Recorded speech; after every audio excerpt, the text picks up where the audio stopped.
ದಿವಂಗತ ಸುಭಾಷ್ ರೆಡ್ಡಿ ಪಾಟೀಲ್ ಶಾವಂತಗೇರ ಅಭಿಮಾನಿಗಳ ಬಳಗ, ಭಾರತ ಸೇವಾದಳ ಜಿಲ್ಲಾ ಸಮಿತಿ ರಾಯಚೂರು, ಭಾರತೀಯ ರೆಡ್ ಕ್ರಾಸ್ ಜಿಲ್ಲಾ ಶಾಖೆ ರಾಯಚೂರು, ಜಿಲ್ಲಾ ಸಹಕಾರ ಒಕ್ಕೂಟ ನಿಯಮಿತ ರಾಯಚೂರು ಇವರ ಸಂಯುಕ್ತಾಶ್ರಯದಲ್ಲಿ ದಿವಂಗತ ಸುಭಾಷ್ ರೆಡ್ಡಿ ಪಾಟೀಲ್ ಶಾವಂತಗೇರ ಅವರ 12ನೇ ವರ್ಷದ ಪುಣ್ಯ ಸ್ಮರಣೆಯ ಅಂಗವಾಗಿ ಮಾಣಿಕ್ ಪ್ರಭು ಅಂಧ ಮಕ್ಕಳ ಶಾಲೆಯಲ್ಲಿ ದಿನಾಂಕ 28/12/2025 ಬೆಳಗ್ಗೆ ಉಪಹಾರ ವಿತರಣೆ 8:30ಕ್ಕೆ ನಡೆಯಲಿದೆ. ರಿಮ್ಸ್ ಆಸ್ಪತ್ರೆ ರೋಗಿಗಳ ಸಹಾಯಕರಿಗೆ ಅನ್ನದಾನ ಕಾರ್ಯಕ್ರಮ ದಿನಾಂಕ 28/12/2025 ಸಂಜೆ 7:30ಕ್ಕೆ ಆಯೋಜಿಸಲಾಗಿದೆ.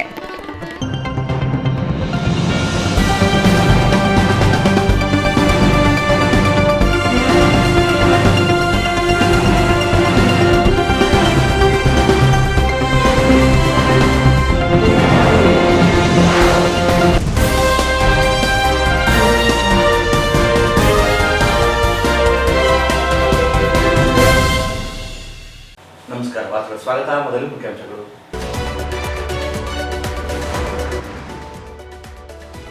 ವಿಶ್ವಕರ್ಮ ಸಮಾಜದ ಕುಲಶಾಸ್ತ್ರೀಯ ಅಧ್ಯಯನ ವರದಿ ಅವೈಜ್ಞಾನಿಕ, ಮರು ಅಧ್ಯಯನಕ್ಕೆ ಬ್ರಹ್ಮಗಣೇಶ್ ಆಗ್ರಹ. ಮಾಚನೂರು ಗ್ರಾಮದಲ್ಲಿ ಹತ್ತಿ ಮಾರಿದ ಹಣ ಖಾತೆಗೆ ಜಮಾ, ಸೈಬರ್ ಕಳ್ಳರಿಂದ ಖಾತೆ ಕನ್ನ, ಸರ್ಕಾರ ಮಧ್ಯಪ್ರವೇಶಿಸಿ ನೆರವು ನೀಡಲು ಚಾಮರಸ್ ಮಾಲಿಪಾಟೀಲ್ ಒತ್ತಾಯ.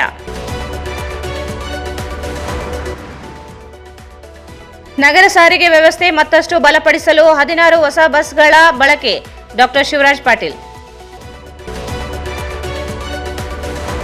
ದ್ವೇಷ ಭಾಷಣ ತಡೆ ಕಾಯ್ದೆ ಜಾರಿ ವಿರೋಧಿಸಿ ಪ್ರತಿಭಟನೆ, ಕಾಂಗ್ರೆಸ್ ದುರುದ್ದೇಶದಿಂದ ಕಾಯ್ದೆ ಜಾರಿ, ಶಿವರಾಜ್ ಪಾಟೀಲ್ ಆರೋಪ.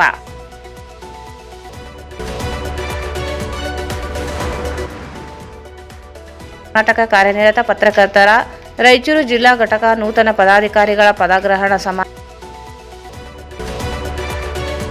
ರಾಯಚೂರು ಕೃಷಿ ವಿಜ್ಞಾನ ವಿಶ್ವವಿದ್ಯಾಲಯ ಸಹಾಯಕ ಪ್ರಾಧ್ಯಾಪಕರ ನೇಮಕಾತಿಯಲ್ಲಿ ನಿಯಮ ಉಲ್ಲಂಘನೆ, ಅಧಿಸೂಚನೆ ರದ್ದುಗೊಳಿಸದಿದ್ದರೆ ಮುತ್ತಿಗೆ, ಅಂಬಣ್ಣ ಆರೋಲಿ.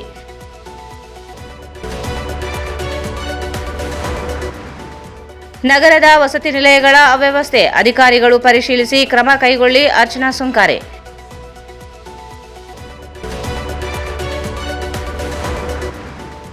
ಇಪ್ಪತ್ತೆಂಟರಂದು ವೆಂಕಟೇಶ್ ಬಾಗಲವಾಡ ರಚಿಸಿ ಹಾಸ್ಯ ಸಂಕಲನ ಕೃತಿ ಲೋಕಾರ್ಪಣೆ, ಮುರಳೀಧರ್ ಕುಲಕರ್ಣಿ.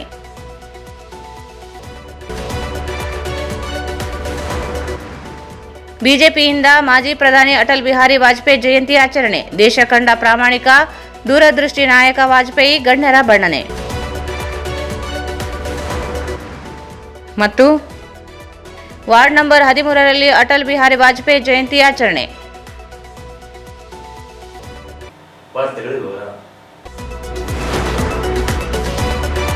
ವಿಶ್ವಕರ್ಮ ಸಮಾಜದ ಕುಲಶಾಸ್ತ್ರ ಅಧ್ಯಯನ ವರದಿ ಅವೈಜ್ಞಾನಿಕವಾಗಿದ್ದು, ಮರು ಅಧ್ಯಯನ ನಡೆಸಲು ವಿಶ್ವಕರ್ಮ ಮಹಾಸಭಾ ಅಧ್ಯಕ್ಷ ಬ್ರಹ್ಮಗಣೇಶ್ ಆಗ್ರಹಿಸಿದರು. ಅವರು ಇಂದು ಮಾಧ್ಯಮಗೋಷ್ಠಿಯನ್ನು ಉದ್ದೇಶಿಸಿ ಮಾತನಾಡಿ, ವಿಶ್ವಕರ್ಮ ಸಮಾಜವನ್ನು ಪರಿಶಿಷ್ಟ ಪಂಗಡಕ್ಕೆ ಸೇರಿಸುವಂತೆ ನಿರಂತರ ಹೋರಾಟ ನಡೆಸುತ್ತಿದ್ದರಿಂದ ಸರ್ಕಾರ ಮೈಸೂರು ವಿಶ್ವವಿದ್ಯಾಲಯ ಪ್ರಾಧ್ಯಾಪಕರ ಡಾ. ಡಿ.ಸಿ. ನಂಜುಂಡಿ ಸೇರಿ 3 ಜನ ತಂಡದಿಂದ ಕುಲಶಾಸ್ತ್ರ ಅಧ್ಯಯನಕ್ಕೆ ಜವಾಬ್ದಾರಿ ವಹಿಸಿತು. 41 ಉಪಜಾತಿ ಪಂಗಡಗಳನ್ನು ಒಳಗೊಂಡಿರುವ ವಿಶ್ವಕರ್ಮ ಸಮಾಜದ ಜನಸಂಖ್ಯೆ, ಆಚರಣೆ, ಹಿಂದುಳಿವಿಕೆ ಸೇರಿ ಕುಲಕಸುಬು ಕುರಿತು ಮಾಹಿತಿಯನ್ನು ನೀಡಲಾಗಿತ್ತು. ಕುಲಶಾಸ್ತ್ರೀಯ ಅಧ್ಯಯನ ತಂಡ ರಾಜ್ಯದ ಎಲ್ಲ ಜಿಲ್ಲೆಗಳಿಗೂ ಭೇಟಿ ನೀಡಿ ಮಾಹಿತಿ ಸಂಗ್ರಹಿಸಿ 900 ಪುಟಗಳ ವರದಿಯನ್ನು ನೀಡಿದೆ. ಆದರೆ ವಿಶ್ವಕರ್ಮ ಕಸಬುಗಳಿಗೆ ಕೈಗಾರಿಕೆ ಮಾನ್ಯತೆ ನೀಡಬೇಕೆನ್ನುವ ಶಿಫಾರಸಿನೊಂದಿಗೆ ವರದಿಯಲ್ಲಿ ಸಮಾಜದ ಹಿಂದುಳಿವಿಕೆ ಕುರಿತು ಅವೈಜ್ಞಾನಿಕ ಸ್ಪಷ್ಟತೆಯನ್ನು ನೀಡಿದೆ. ಸಮಾಜಕ್ಕೆ ಮಾರಕವಾದ ಅಂಶಗಳನ್ನು ತಂಡ ನೀಡಿದೆ. ಬಡಿಗೆತನ, ಕಮ್ಮಾರಿಕೆ ಸೇರಿದಂತೆ ಕುಲಕಸುಬು ನಡೆಸುತ್ತಿರುವ ಆಳ ಅಗಲ ಅರ್ಥೈಸಿಕೊಳ್ಳದೇ ಇರುವುದು ವಿಷಾದನೀಯ. ಯಾವುದೋ ಒತ್ತಡಕ್ಕೆ ಮಣಿದು ಸಾಮಾಜಿಕ ಮತ್ತು ಶೈಕ್ಷಣಿಕ ಹಿಂದುಳಿಕೆಯ ಮೇಲೆ ಬೆಳಕು ಚೆಲ್ಲದೆ ವೃತ್ತಿಯನ್ನು ಮಾತ್ರ ಪರಿಗಣಿಸಿರುವುದರಿಂದ ಮುಂದಿನ ಪೀಳಿಗೆಗೆ ಅನ್ಯಾಯವಾಗಲಿದೆ. ಸರ್ಕಾರ ಕೂಡಲೇ ಕುಲಶಾಸ್ತ್ರೀಯ ಅಧ್ಯಯನ ವರದಿಯನ್ನು ತಿರಸ್ಕರಿಸಿ ಮರು ಅಧ್ಯಯನಕ್ಕೆ ಆದೇಶಿಸಬೇಕೆಂದು ಒತ್ತಾಯಿಸಿದರು. ಜನವರಿಯಿಂದ ಅಮರಶಿಲ್ಪಿ ಜಕಣಾಚಾರಿ ಜಯಂತಿಯನ್ನು ಈ ಬಾರಿ ಜನವರಿ 3ರಂದು ಆಚರಿಸಲು ನಿರ್ಧರಿಸಲಾಗಿದೆ. ಸಮಾಜದ ಬಾಂಧವರು ಹೆಚ್ಚಿನ ಸಂಖ್ಯೆಯಲ್ಲಿ ಆಗಮಿಸುವಂತೆ ಮನವಿ ಮಾಡಿದರು. ಸಮಾಜದವರು ಈ ದೇಶದ ನಾಡಿನಾದ್ಯಂತ ಸಂಸ್ಕೃತಿಯನ್ನೇ ಎತ್ತಿರತಕ್ಕಂಥ ಒಂದು ಸಮಾಜ. ಯಾರೊಬ್ಬ ಮನುಷ್ಯ ತನ್ನ ಜೀವನವನ್ನು ನಡೆಸಬೇಕಾದ್ರೆ ಈ ನಮ್ಮ ವಿಶ್ವಕರ್ಮ ಸಮಾಜದ ಕೆಲಸ ಅತ್ಯವಶ್ಯಕ. ನಾವು 5 ಕಸುಬುಗಳನ್ನ ಮಾಡಿ ಬೇರೆಲ್ಲ ಅವರ ದೈನಂದಿನ ಪ್ರವೃತ್ತಿಯಲ್ಲಿ ನಾವು ಇರಲೇಬೇಕಾಗಿರ್ತಕ್ಕಂಥ ಸಮಾಜ. ಇಂಥ ಸಮಾಜ ನಮಗೆ ಸಾಮಾಜಿಕ, ಶೈಕ್ಷಣಿಕ, ಆರ್ಥಿಕ ಮತ್ತು ಔದ್ಯೋಗಿಕ ಸಂಕಷ್ಟದಲ್ಲಿ ಹೋರಾಟ ಇದೆ. ಆ ಸಂಕಷ್ಟದಲ್ಲಿ ಬದುಕಲು ಕೂಡ ಇಂದಿನ ದಿನಗಳಲ್ಲಿ ಕಷ್ಟ ಆಗಿದೆ.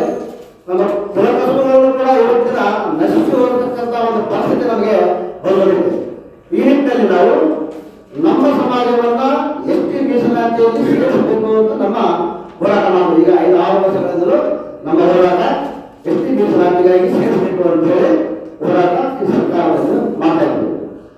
ಆ ಒಂದು ನಿಟ್ಟಿನಲ್ಲಿ ಸರ್ಕಾರ ಕುಲಶಾಸ್ತ್ರ ಅಧ್ಯಯನ ಮಾಡಬೇಕಂತ ನಮ್ಮ ರಾಜ್ಯಾಧ್ಯಕ್ಷರಾಗಿರ್ತಕ್ಕಂಥ ಕೆಲಸ ನಂಬಿಕೆಯವರು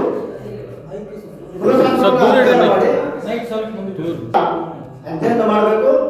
ನಮ್ಮ ಸಮಾಜದ ಸಾಮಾಜಿಕ ಮತ್ತು ಸಾಂಸ್ಕೃತಿಕ ಕೆಲಸಗಳ ಬಗ್ಗೆ ಅಧ್ಯಯನ ನಡೆದು ಸರಿಯಾದ ರೀತಿಯಲ್ಲಿ ಸರ್ಕಾರಕ್ಕೆ ವರದಿಯನ್ನ ಒಪ್ಪಿಸಬೇಕು ಅಂತ ಹೇಳಿ ಮೈಸೂರಿನ ವಿಶ್ವವಿದ್ಯಾಲಯದ ಡಾಕ್ಟರ್ ಡಿ ನಂಜುಂಡಾಲ್ ಮತ್ತು ಮಹಾದೇವಯ್ಯ ಮತ್ತು ಇನ್ನೊಬ್ಬ ಮಹಿಳಾ ಪ್ರಾಧ್ಯಾಪಿಕೆಯವರಿಗೆ ಒಪ್ಪಿಸಿದರು. ಇವರು ಅವರ ಅಧ್ಯಯನವನ್ನು ಮಾಡಿದರು. ಅಧ್ಯಯನ ಮಾಡಿ ವರದಿಯನ್ನು ಸಲ್ಲಿಸಿದ್ದಾರೆ. ವರದಿ ಯಾವ ರೀತಿ ಸಲ್ಲಿಸಿದ್ದಾರೆ ಅಂತ ಹೇಳಿದ್ರೆ, ಇದು ನಮ್ಮ ಸಮಾಜವನ್ನ ಮುಂದೆ ಬದುಕಲು ಕೂಡ ಮುಗಿಸಿ ಹೋಗ್ತಿದೆ. ಯಾಕಂದ್ರೆ ನಾವು ಬದುಕಕ್ಕೆ ಆಗಲ್ಲ ಅಂಥ ಪರಿಸ್ಥಿತಿಯಲ್ಲಿ ವರದಿಯನ್ನು ಸಲ್ಲಿಸಿದ್ದಾರೆ. ಯಾಕಂತ ಹೇಳಿದ್ರೆ ನಮ್ಮ ಪತ್ತಾರ ಮತ್ತು ಕಮ್ಮಾರ ಇವೆರಡು ಸಮುದಾಯ ಅಂತ ಬೇರೆ ಸಮುದಾಯ ಅಂತ ಹೇಳ್ತಾರೆ. ಯಾವ ಆಧಾರದ ಮೇಲೆ ಮಾಡಿದ್ದಾರೆ, ಯಾಕೆ ಅವರು ಯಾವ ಆಧಾರ ಇಟ್ಕೊಂಡು ಬೇರೆ ಅಂತ ಹೇಳಿದಾರೆ, ಈ ವಿಶ್ವಕರ್ಮ ಸಮಾಜದ ಎರಡು ಸಮುದಾಯವನ್ನು ಕೈ ಬಿಡಬೇಕು ಅಂತ ಹೇಳಿದ್ದಾರೆ. ಯಾಕಂದ್ರೆ ಪತ್ತಾರ ವಿಶ್ವಕರ್ಮ ಒಂದು ಸಮಾಜ, ಆ ಸಮಾಜದಿಂದ ವೈದಿಕ ಕೆಲಸಗಳನ್ನು ಮಾಡ್ತೇವೆ. ಪತ್ತಾರ ಅಂದ್ರೆ ಅಕ್ಕಸಾಲಿ ಕೆಲಸ ಮಾಡೋದು, ಅಕ್ಕಸಾಲಿಗ, ಕಂಸಾಲ ಅಂತ ಬೇರೆ ಬೇರೆ ಹೆಸರುಗಳನ್ನು ಬೇರೆ ಬೇರೆ ಭಾಗದಲ್ಲಿ ಬೇರೆ ಬೇರೆ ಹೆಸರುಗಳನ್ನ ಈಗ ಹೇಳ್ತಾರೆ. ಆ ಒಂದು ನಿಟ್ಟಿನಲ್ಲಿ ನಮಗೆ ಸಮಾಜವನ್ನು ಕೈಗಾರಿಕಾ ಪ್ರಾಧಾನ್ಯತೆ ಕೊಡಬೇಕು ಅಂತ ಹೇಳಿದ್ದಾರೆ. ಆ ಕೈಗಾರಿಕಾ ಪ್ರಾಧಾನ್ಯತೆ ಕೊಡೋದು ಒಂದು ಕೆಲಸ. ಅದನ್ನು ಕೈಗಾರಿಕೆ ಯಾರು ಕೈಗಾರಿಕೆ ಇದ್ದಾರೆ ಅವರಿಗೆ ಅನುಕೂಲ ಆಗ್ಬೋದು. ಆದರೆ ನಾವು ಕೇಳ್ತಕ್ಕಂಥದ್ದು ಮುಖ್ಯವಾಗಿ ಸಾಮಾಜಿಕ, ಶೈಕ್ಷಣಿಕವಾಗಿ ಅನುಕೂಲ ಆಗಬೇಕು, ಔದ್ಯೋಗಿಕವಾಗಿ ಅನುಕೂಲ ಆಗಬೇಕು ಅಂತ ಹೇಳಿ ನಮ್ಮ ಎಸ್ಟಿ ಮೀಸಲಾತಿಯಲ್ಲಿ ಸೇರ್ಬೇಕಂತ ನಮ್ಮ ಹೋರಾಟ. ಹಾಗಾಗಿ ಈ ನಮ್ಮ ಸಮಾಜವನ್ನು ಇನ್ನೂ 50 ವರ್ಷ ಹಿಂದೆ ತಗೊಳ್ಳೋ ಒಂದು ರೀತಿಯಲ್ಲಿ ಈ ವರದಿ ಆಗಿದೆ. ಈ ವರದಿ ದಯವಿಟ್ಟು ಸರ್ಕಾರಕ್ಕೆ ನಾವು ಮನವಿಯನ್ನು ಮಾಡ್ಕೊಳ್ತಾ ಇದ್ದೇವೆ, ಇದನ್ನ ಅಕ್ಸೆಪ್ಟ್ ಮಾಡ್ಕೊಳ್ಬಾರ್ದು.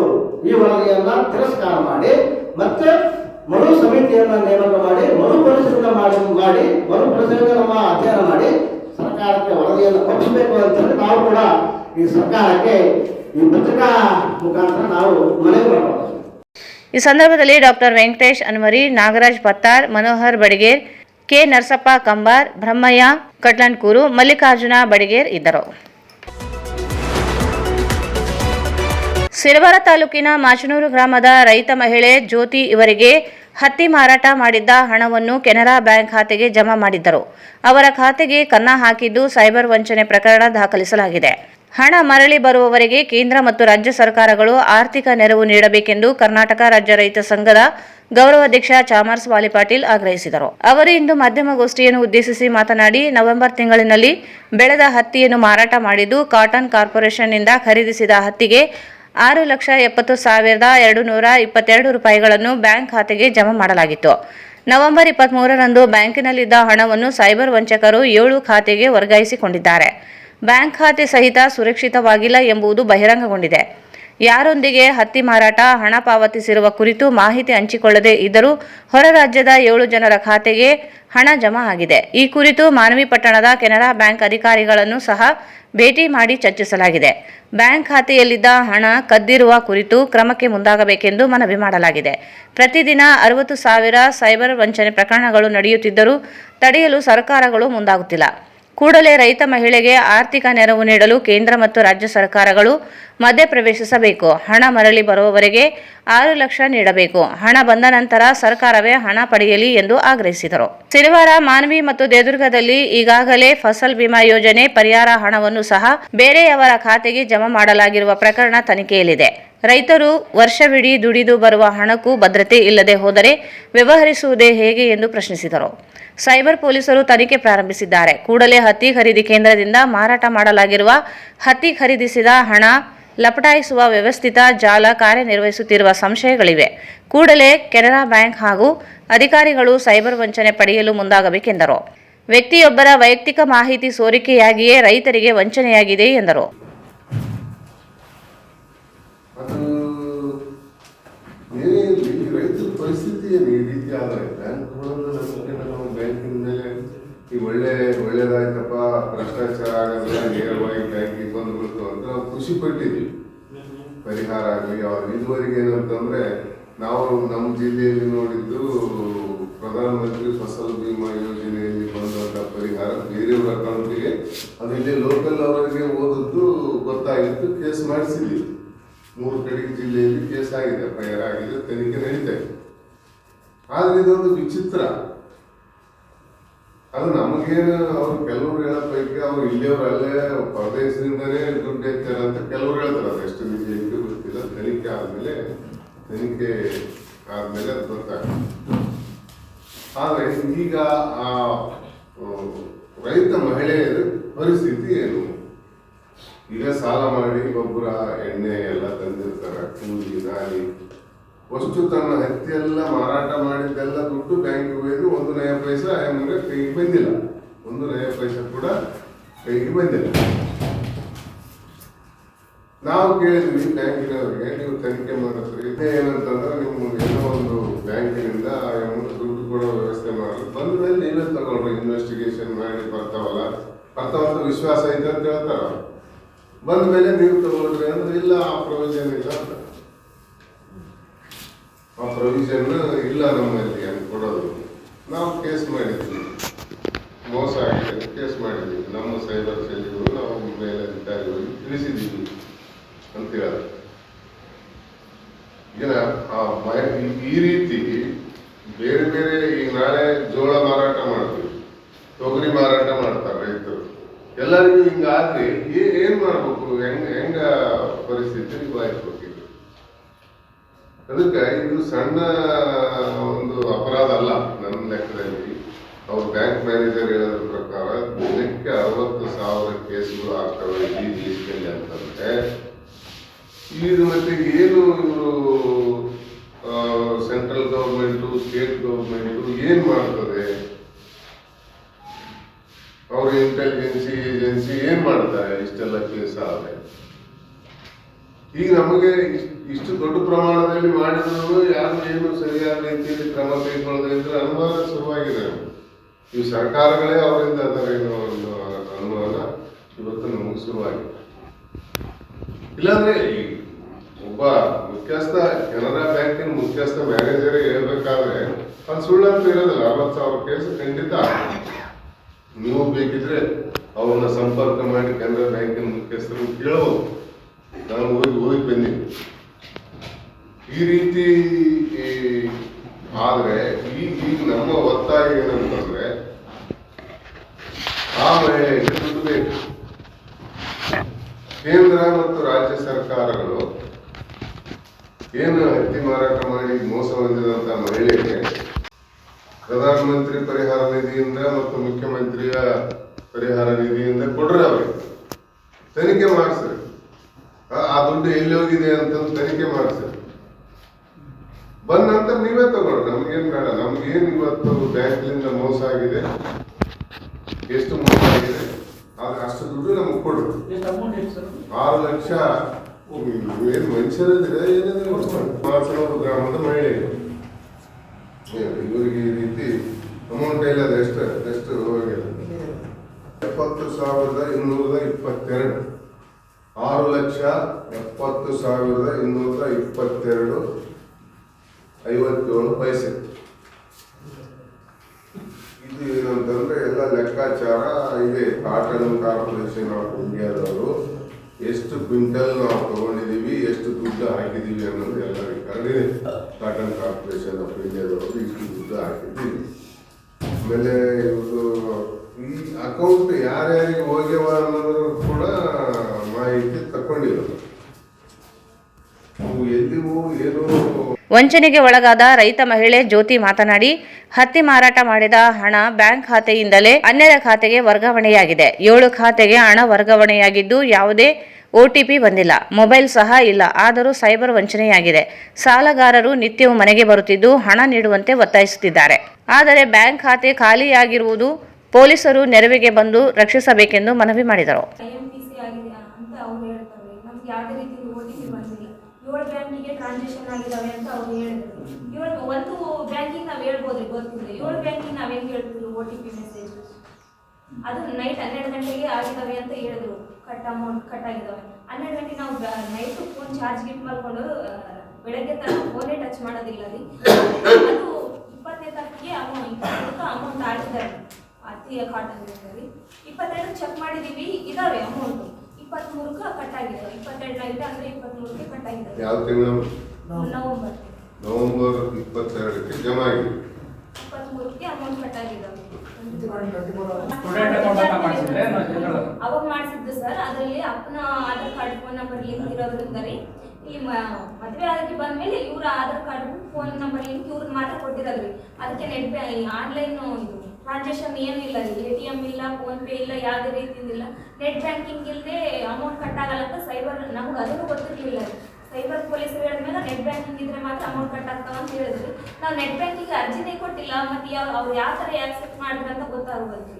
ನಾವು ನನ್ನ ಪರ್ಮಿಷನ್ ಇಲ್ಲದೆ ಅವ್ರು ನನ್ನ ಅಕೌಂಟಿಗೆ ಹೆಂಗೆ ನೆಟ್ ಬ್ಯಾಂಕಿಂಗ್ ಕೊಟ್ರ ಅಂತ ನಮ್ಗೆ ನೆಟ್ ಬ್ಯಾಂಕಿಂಗ್ ಇಲ್ಲದೆ ಅಂತ ಅಮೌಂಟ್ ಅಂತೂ ಕಟ್ ಆಗಲ್ಲ. ಬ್ಯಾಂಕ್ ಅವ್ರದ್ದು ಇದರಲ್ಲಿ ಏನಾದರೂ ಇನ್ವಾಲ್ವ್ಮೆಂಟ್ ಇದೆಯಾ ಅಂತ ನಮ್ಗೆ ಈ ಲೀಡ್ ಬ್ಯಾಂಕಿಗೆ ಒಂದು ಕಂಪ್ಲೇಂಟ್ ಕೊಟ್ಟಿದ್ರೆ ಲೀಡ್ ಬ್ಯಾಂಕ್ ಲೀಡ್ ಬ್ಯಾಂಕ್ನವ್ರು ಏನು ಹೇಳಿದ್ರು? ಅವರು ತನಿಖೆ ಸೈಬರ್ದವ್ರಿಗೆ ತನಿಖೆ ಮಾಡಿದ್ರೆ ಏನಪ್ಪ ರಿಪೋರ್ಟ್ ಮೇಲ್ ಮಾಡ್ತೀವೋ ಮೇಲ್ ಮಾಡಿದ್ಮೇಲೆ ನಾವು ರಿಪೋರ್ಟ್ ತಗೊಂಡು ಸೈಬರ್ದಲ್ಲಿ FIR ಆಗಿದೆ. ಸೈಬರ್ದಲ್ಲಿ ಕೇಸ್ ಒಂದೇ ದಿನದಲ್ಲಿ ಅಮೌಂಟ್ ಕಟ್ ಆಗ್ಬಿಡೋದು ನಮ್ಗೆ ಎಷ್ಟಾಗಿರ್ಬೋದು. ಮತ್ತೆ 2-3 ವರ್ಷ ನಾವು ಹಿಂಗೆ ಸತತ ಕಷ್ಟಪಡಬೇಕಾಗುತ್ತೆ. ದುಡ್ಡಿನ ಯಾರು ಮಾಡಿ ಯಾರಿಲ್ಲ ಜವಾಬ್ದಾರಿ. ಬ್ಯಾಂಕ್ ಯಾಕ್ರಿ ಈ ಥರ ಎಲ್ಲ ಇನ್ಮೇಲೆ ಬ್ಯಾಂಕಿಗೆ ಬಂದಾಗಬೇಕಲ್ರಿ. ಕಷ್ಟ ಆಗ್ತದೆ. ಇದರಿಂದ ಕಟ್ಟಿ ನಿಂತಿಲ್ಲ ರೀ, ಒಟ್ಟಿಗೆ ಕೂಡ ಇಲ್ಲ ರೀ. ಒಂದು ತಿಂಗಳಾಯ್ತು ರೀ. ಇದಕ್ಕೆ ಯಾರು ಜವಾಬ್ದಾರಿ? ಯಾರು ಇಲ್ಲ. ಇದು ಗೌರ್ಮೆಂಟ್ ಜವಾಬ್ದಾರಿ, ಬ್ಯಾಂಕ್ ಜವಾಬ್ದಾರಿ, ಯಾರು ಜವಾಬ್ದಾರಿ? ಇವತ್ತು ನಮಗಾಗಿದ್ರಿ, ನಾಳೆ ಇನ್ನೊಬ್ಬ ರೈತರಿಗಾಗ್ತದೆ.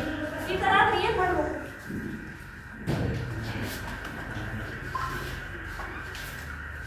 ಯಾವುದೇ ರೀತಿಯಿಂದ OTP ಹೇಳಿಲ್ಲ, ಯಾವುದೇ ರೀತಿಯಿಂದ ಮೆಸೇಜ್ ಮಾಡಿಲ್ಲ. ಈ ಸಂದರ್ಭದಲ್ಲಿ ಮಲ್ಲಣ್ಣ ದಿನ್ನಿ, ಗೋವಿಂದ ನಾಯಕ್, ಶರಣಬಸವ ಇದ್ದರು. ರಾಯಚೂರು ನಗರದ ವಿವಿಧೆಡೆ ನಿತ್ಯ ತೆರಳುವ ಪ್ರಯಾಣಿಕರಿಗೆ ಅನುಕೂಲ ಕಲ್ಪಿಸುವ ಉದ್ದೇಶದಿಂದ 16 ನಗರ ಹೊಸ ಬಸ್ಗಳಿಗೆ ಚಾಲನೆ ನೀಡಲಾಗಿದ್ದು, ಇದರಿಂದ ಸಾರ್ವಜನಿಕರು, ಮಹಿಳೆಯರು ಹಾಗೂ ಮಕ್ಕಳಿಗೆ ಅನುಕೂಲವಾಗಲಿದೆ ಎಂದು ರಾಯಚೂರು ನಗರ ಕ್ಷೇತ್ರದ ಶಾಸಕ ಡಾ ಶಿವರಾಜ್ ಪಾಟೀಲ್ ಹೇಳಿದರು. ಡಿಸೆಂಬರ್ 26ರ ಶುಕ್ರವಾರದಂದು ನಗರದ KKRTC 3ನೇ ಘಟಕದಲ್ಲಿ ಹಮ್ಮಿಕೊಳ್ಳಲಾಗಿದ್ದ 16 ನಗರದ ಸಾರಿಗೆ ಬಸ್ಗಳಿಗೆ ಪೂಜಾ ಕಾರ್ಯಕ್ರಮಕ್ಕೆ ಚಾಲನೆ ನೀಡಿ ಮಾತನಾಡಿದರು. ಕಲ್ಯಾಣ ಕರ್ನಾಟಕ ರಸ್ತೆ ಸಾರಿಗೆ ನಿಗಮವು ನಗರ ಸಾರಿಗೆ ವ್ಯವಸ್ಥೆಯನ್ನು ಇನ್ನಷ್ಟು ಉತ್ತಮಗೊಳಿಸಲು ಟಾಟಾ ಮೋಟಾರ್ಸ್ ತಯಾರಿಕೆಯ ಹೊಸ ನಗರ ಸಾರಿಗೆ ಬಸ್ಗಳನ್ನು ಸೇರ್ಪಡೆಗೊಳ್ಳುತ್ತಿರುವುದು ಸಂತಸದ ವಿಷಯ ಎಂದರು.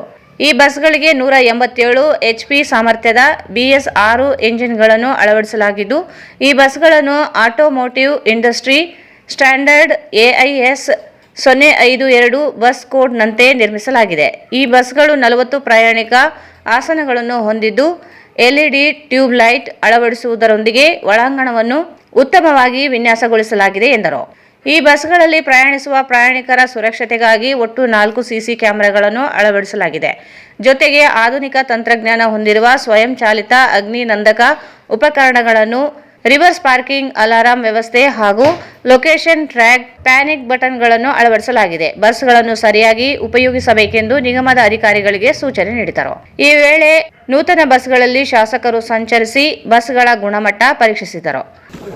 ಸಿಟಿ ಬಸ್ಗಳು ಒಂದು ಭಾಗದಿಂದ ಇನ್ನೊಂದು ಭಾಗಕ್ಕೆ ಹೋಗಲಿಕ್ಕೆ ಕೇಂದ್ರ ಸರ್ಕಾರದ ಡಲ್ಟ್ ಯೋಜನೆ ಮತ್ತು ನಿಗಮದ ಯೋಜನೆಯಡಿಯಲ್ಲಿ ಒಂದೊಂದು ಬಸ್ಗಳು 39,61,000 ರೂಪಾಯಿಗಳಾಗಿದೆ. ಅದರಲ್ಲಿ 50% ಡಲ್ಟ್ ಯೋಜನೆಯಡಿಯಲ್ಲಿ 50% ನಮ್ಮ ನಿಗಮದ ಸ್ವಂತ ಆದಾಯದಲ್ಲಿ ಇವತ್ತು ಕೊಡ್ತಾ ಇದ್ದೇವೆ.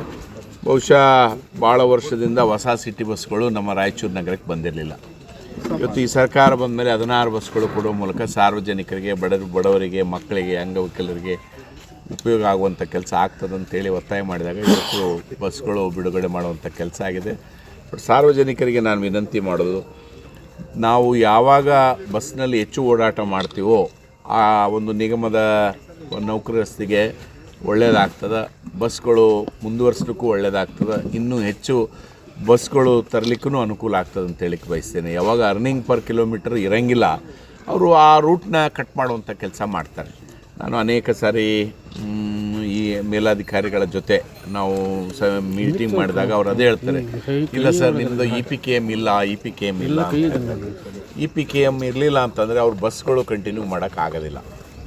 ಸೊ EPKM ಆಗಬೇಕು ಅಂತಂದರೆ ಹೆಚ್ಚು ಬಸ್ನಲ್ಲಿ, ಸಿಟಿ ಬಸ್ಗಳಲ್ಲಿ ಸಾರ್ವಜನಿಕರು ತಿರುಗಾಡಿದಾಗ ಮಾತ್ರ ಅದು ಸಾಧ್ಯ ಆಗ್ತದೆ. ಆ ನಿಟ್ಟಿನಲ್ಲಿ ಸಾರ್ವಜನಿಕರ ಎಲ್ಲ ಪ್ರಯತ್ನ ಇರಬೇಕಂತೇಳಿ ನಾನು ವಿನಂತಿ ಮಾಡ್ತೀನಿ.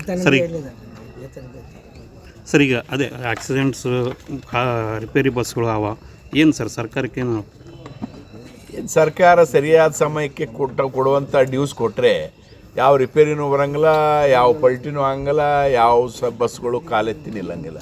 ಇವತ್ತು ಎಲ್ಲಿ ನೋಡಿದರೆ ಅಲ್ಲಿ ಬಸ್ಗಳು ಕೆಡ್ತಾ ಇದ್ದಾವೆ, ಎಲ್ಲಿ ನೋಡಿದರೆ ಅಲ್ಲಿ ಮಕ್ಕಳು ಬೀದಿಗೆ ಬರುವಂಥ ಕೆಲಸ ಆಗ್ತಾಯಿದೆ, ಎಲ್ಲಿ ನೋಡಿದರೆ ಅಲ್ಲಿ ಡೀಸೆಲ್ ಮುಗಿದು ಆಯಿಲ್ ಕೆಟ್ಟು ಲೈಟ್ಗಳಿಲ್ಲಾರ್ದಂಥ ಪರಿಸ್ಥಿತಿ ಇವತ್ತು ಬಸ್ಗಳದ್ದಾಗಿದೆ. ಅವ್ರು ಏನು ಮಾಡ್ತಾರೆ ನಿಗಮದವರು? ಸರ್ಕಾರದಿಂದ ದುಡ್ಡು ಕೊಟ್ಟರೆ ಅವ್ರಿಗೆ ಮೇಂಟೈನ್ ಮಾಡಲಿಕ್ಕೆ ಸಾಧ್ಯ. ಸರ್ಕಾರದಿಂದ ದುಡ್ಡು ಬಂದಿಲ್ಲ ಅಂದರೆ ಅವ್ರು ಏನು ಮಾಡ್ತಾರೆ? ಇದ್ದದರಲ್ಲೇ ಇದ್ದಂಥ ತಮ್ಮ ಅವೈಲಬಿಲಿಟಿಯಲ್ಲೇ ಅವ್ರು ರಿಪೇರಿ ಮಾಡಿ ಕಳಿಸ್ತಾರೆ. ಇವತ್ತು ಆಯಿಲ್ ಚೇಂಜ್ ಮಾಡಲಿಕ್ಕೆ ಆಯಿಲು ಮತ್ತು ಮೆಟೀರಿಯಲ್ಸ್ ಎಲ್ಲವೂ ಇವರಿಗೆ ಸಪ್ಲೈ ಮಾಡಿದಾಗ ಅವರಿಗೆ ಒಳ್ಳೆ ರೀತಿಯಲ್ಲಿ ಬಸ್ಗಳನ್ನು ಮೇಂಟೈನ್ ಮಾಡಲಿಕ್ಕೆ ಸಾಧ್ಯ ಆಗ್ತದೆ. ಅವ್ಯಾವು ಇವತ್ತು ಸರ್ಕಾರದಿಂದ ಆಗ್ತಾ ಇಲ್ಲ. ಇವತ್ತು ಮೊನ್ನೆ ಅಧಿವೇಶನ ನಡೆದ ಸಮಯದಲ್ಲಿ ನಮ್ಮ ಯಾರು ರೇಸ್ ಮಾಡಿದರು, ನಮ್ಮ ಚಲುವಾದಿ ನಾರಾಯಣ ಸ್ವಾಮಿ ಅವರು ಪ್ರಶ್ನೆ ಕೇಳಿದ ಸಮಯದಲ್ಲಿ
ಈ ಸಂದರ್ಭದಲ್ಲಿ ಮುಖಂಡರಾದ ರವೀಂದ್ರ ಜಾಲ್ದಾರ್, ರಾಯಚೂರು ವಿಭಾಗದ ಸಂಚಾರಿ ಅಧಿಕಾರಿ ಚಂದ್ರಶೇಖರ್ KL, ವಿಭಾಗದ ತಾಂತ್ರಿಕ ಅಭಿಯಂತರರಾದ ನಾಗರಾಜ್ ವಾರದ್, ಆಡಳಿತ ಅಧಿಕಾರಿ ದೇವರಾಜ್, ಡಿಪೋ ವ್ಯವಸ್ಥಾಪಕ ನಾನೇಗೌಡ, ಭದ್ರತಾ ಮತ್ತು ಜಾಗೃತಿ ಅಧಿಕಾರಿ ಶ್ರೀನಿವಾಸ್ ಸೇರಿದಂತೆ ವಿವಿಧ ವಿಭಾಗದ ಅಧಿಕಾರಿಗಳು, ಸಿಬ್ಬಂದಿಗಳು ಹಾಗೂ ಮುಖಂಡರು ಇದ್ದರು. ಕರ್ನಾಟಕ ದ್ವೇಷ ಭಾಷಣ ಮತ್ತು ದ್ವೇಷ ಅಪರಾಧಗಳ ಪ್ರತಿಬಂಧಕ ವಿಧೇಯಕವನ್ನು ಅನುಷ್ಠಾನ ಮಾಡುವ ಮೂಲಕ ರಾಜ್ಯ ಕಾಂಗ್ರೆಸ್ ವಿರೋಧ ಪಕ್ಷವನ್ನು ಮತ್ತು ವಿರೋಧ ಮಾಡುವವರನ್ನು ಬಂಧಿಸಿ ಅವರ ಧ್ವನಿಯನ್ನು ಅಡಗಿಸುವ ಕೆಲಸವನ್ನು ಕಾಂಗ್ರೆಸ್ ರಾಜ್ಯ ಸರ್ಕಾರ ಮಾಡುತ್ತಿದೆ ಎಂದು ನಗರ ಶಾಸಕ ಡಾಕ್ಟರ್ ಶಿವರಾಜ್ ಪಾಟೀಲ್ ಹೇಳಿದರು. ನಗರದ ಡಾಕ್ಟರ್ ಬಿಆರ್ ಅಂಬೇಡ್ಕರ್ ವೃತ್ತದಲ್ಲಿ ಬಿಜೆಪಿ ಪಕ್ಷದಿಂದ ಹಮ್ಮಿಕೊಂಡಿದ್ದ ಪ್ರತಿಭಟನೆಯನ್ನು ಉದ್ದೇಶಿಸಿ ಮಾತನಾಡಿ, ದ್ವೇಷ ಭಾಷಣ ವಿಧೇಯಕಕ್ಕೆ ಅಂಕಿತ ಹಾಕಿದಂತೆ ಈಗಾಗಲೇ ರಾಜ್ಯಪಾಲರಿಗೆ ಮನವಿ ಮಾಡಲಾಗಿದ್ದು, ಒಂದು ವೇಳೆ ರಾಜ್ಯಪಾಲರು ಅಂಕಿತ ಹಾಕಿದರೆ ಸರ್ವಾಧಿಕಾರ ಧೋರಣೆ ಮಾಡುತ್ತಿರುವ ಕಾಂಗ್ರೆಸ್ ಪಕ್ಷಕ್ಕೆ ಕುಮ್ಮಕ್ಕು ನೀಡಿದಂತಾಗುತ್ತದೆ ಎಂದು ಆಕ್ರೋಶ ವ್ಯಕ್ತಪಡಿಸಿದರು. ಈ ಕಾಯ್ದೆಯು ಸಂವಿಧಾನದಲ್ಲಿ ಅಂಬೇಡ್ಕರ್ ಅವರು ನೀಡಿದ ಮಾತನಾಡುವ ಹಕ್ಕಿನ ವಿರುದ್ಧವಾಗಿದೆ. ಏಕೆಂದರೆ ಯಾವುದೇ ಒಬ್ಬ ವ್ಯಕ್ತಿ ಯಾವುದೇ ಒಂದು ಕೃತ್ಯ ಮಾಡಿದಾಗ ಅದನ್ನು ಖಂಡನೆ ಮಾಡುವುದು ಪ್ರತಿಯೊಬ್ಬರ ಜವಾಬ್ದಾರಿಯಾಗಿರುತ್ತದೆ.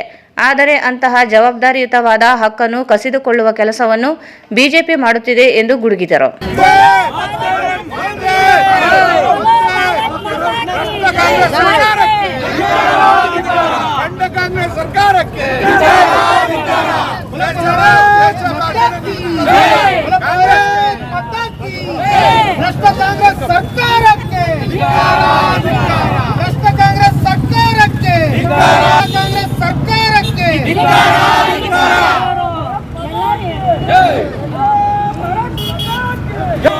ಸಂವಿಧಾನ ವಿರೋಧಿ ಕಾಂಗ್ರೆಸ್ ಸರ್ಕಾರ ಪ್ರಜಾಪ್ರಭುತ್ವ ವಿರೋಧಿ ಕಾಂಗ್ರೆಸ್ ಸರ್ಕಾರಕ್ಕೆ ಜನತಂತ್ರ ವಿರೋಧಿ ಕಾಂಗ್ರೆಸ್ ಸರ್ಕಾರಕ್ಕೆ ಕರ್ನಾಟಕ ರಾಜ್ಯದ ಮೊನ್ನೆ ನಡೆದಂಥ ಅಧಿವೇಶನದಲ್ಲಿ ಕರ್ನಾಟಕ ಕಾಂಗ್ರೆಸ್ ಸರ್ಕಾರ ದ್ವೇಷ ಭಾಷಣ ಮತ್ತು ದ್ವೇಷ ಅಪರಾಧಗಳ ಪ್ರಕರಣ ತಡೆ ಕಾಯ್ದೆ ವಿಧೇಯಕ ತಂದಿರುವುದು ಬಹಳ ದುರದೃಷ್ಟಕರ ಅಂತೇಳಿ ನಮಗೆಲ್ಲ ಅನಿಸಿದೆ. ಮತ್ತು ಎಲ್ಲೋ ಒಂದು ಕಡೆ ಇದು ಸಂವಿಧಾನ ವಿರೋಧಿ ಪ್ರಜಾಪ್ರಭುತ್ವದ ವಿರೋಧಿ ನಡೆಯುತ್ತೆ. ಇವರ ಸರ್ವಾಧಿಕಾರಿ ಧೋರಣೆ ಇವತ್ತು ನಮಗೆ ಕಾಣ್ತಾ ಇದೆ. ಇದನ್ನು ಎಲ್ಲೋ ಒಂದು ಕಡೆ ವಿರೋಧ ಪಕ್ಷವನ್ನು ಮತ್ತು ಮುಕ್ತವಾಗಿ ಮಾತನಾಡುವವರು ಮತ್ತು ಸರ್ಕಾರದ ವಿರುದ್ಧ ಮಾತನಾಡುವವರನ್ನು ಕಸುವಂಥ ಕೆಲಸ ಆಗ್ತಾ ಇದೆ. ಹಾಗಾಗಿ ನಾವು ಇದರ ವಿರುದ್ಧ ರಾಜ್ಯಾದ್ಯಂತ ಬಿಜೆಪಿ ಜಿಲ್ಲಾ ಘಟಕದಿಂದ ರಾಯಚೂರಿನಲ್ಲಿ ನಮ್ಮ ಅಧ್ಯಕ್ಷರಾದಂಥ ಲೆಕ್ಕಾಳು ವೀರಗೌಡರ ನೇತೃತ್ವದಲ್ಲಿ ನಾವು ಪ್ರತಿಭಟನೆ ಮಾಡಿದ್ದೇವೆ. ನೀವು ಸರ್ಕಾರಕ್ಕೆ ನಮ್ಮ ಅಹವಾಲು ಮುಗಿಸಬೇಕು. ಇದಕ್ಕೆ ಯಾವುದೇ ಕಾರಣಕ್ಕೂ ನಮ್ಮ ವಿರೋಧ ಇದೆ. ಇದನ್ನು ಕಾನೂನು ಮಾಡಬಾರ್ದು ಅಂತೇಳಿ ನಮ್ಮ ಆಗ್ರಹ ಇದೆ. ದ್ವೇಷ ಭಾಷಣದ ಕಾಯ್ದೆ ಮೊನ್ನೆ ನಡೆದಂಥ ಅಧಿವೇಶನದಲ್ಲಿ ಈ ಸರ್ಕಾರ ತಂದಿರೋದು ಬಹಳ ದುರದೃಷ್ಟಕರ. ಮತ್ತು ಬಹುಶಃ ಎಲ್ಲೋ ಒಂದು ಕಡೆ ವಿರೋಧ ಪಕ್ಷದವರನ್ನು ಮತ್ತು ವಿರೋಧ ಮಾಡುವಂಥ ವ್ಯಕ್ತಿಗಳನ್ನು ಬಂಧನ ಮಾಡಿ ಅವರ ಧ್ವನಿ ಅಡಗಿಸುವಂಥ ಕುತಂತ್ರ ಇದು ಅಂತೇಳಿ ನಾವು ಭಾವಿಸ್ತೇವೆ. ಭಾರತೀಯ ಜನತಾ ಪಾರ್ಟಿಯವರು ನಾವು ಈಗಾಗಲೇ ರಾಜ್ಯಪಾಲರಿಗೆ ಮನವಿ ಮಾಡಿದ್ದೇವೆ. ಇದಕ್ಕೆ ಯಾವುದೇ ಕಾರಣಕ್ಕೂ ಅಂಕಿತ ಹಾಕಬಾರ್ದು. ಇದು ಅಂಕಿತ ಹಾಕಿದರೆ ತಾವು ಸರ್ವಾಧಿಕಾರಿ ಧೋರಣೆಯನ್ನು ಇವತ್ತು ಕಾಂಗ್ರೆಸ್ ಸರ್ಕಾರ ಮಾಡ್ತಾ ಇದೆ, ಅದಕ್ಕೆ ಕುಮ್ಮಕ್ಕು ಕೊಟ್ಟಂತೇಳಿ ನಮ್ಮ ಪಕ್ಷದ ಅಧ್ಯಕ್ಷರಂತ ವಿಜೇಂದ್ರ ಅವರು, ಪಕ್ಷದ ವಿರೋಧ ಪಕ್ಷದ ನಾಯಕರಂತ ಆರ್ ಅಶೋಕ್ ಅವರು ಮತ್ತು ವಿಧಾನ ಪರಿಷತ್ ವಿರೋಧ ಪಕ್ಷದ ನಾಯಕರಂತ ಚಲುವಾದಿ ನಾರಾಯಣಸ್ವಾಮಿ ಅವರು ರಾಜ್ಯಪಾಲರಿಗೆ ಮನವಿ ಮಾಡಿದ್ದೇವೆ. 100% ಈ ಕಾಯ್ದೆ ಕಾನೂನಿನ ವಿರುದ್ಧ. ಏನು ನಮ್ಮ ಸಂವಿಧಾನ ಅಂಬೇಡ್ಕರ್ಜಿಯವರು ಬರೆದಂಥ ಸಂವಿಧಾನ ಏನು ಹೇಳ್ತದೆ, freedom of speech constitution number 1 ಏನು ಹೇಳ್ತದೆ ಅದರ ವಿರುದ್ಧ ಅಂತೇಳಿ ನಾವು ಭಾವಿಸ್ತೀವಿ. ಯಾಕೆಂದರೆ ಯಾವುದೇ ಒಬ್ಬ ವ್ಯಕ್ತಿ ಯಾವುದೇ ಒಂದು ಕೃತ್ಯ ಮಾಡಿದಾಗ ಅದನ್ನು ಖಂಡನೆ ಮಾಡುವಂಥದ್ದು ನಮ್ಮ ಧರ್ಮ.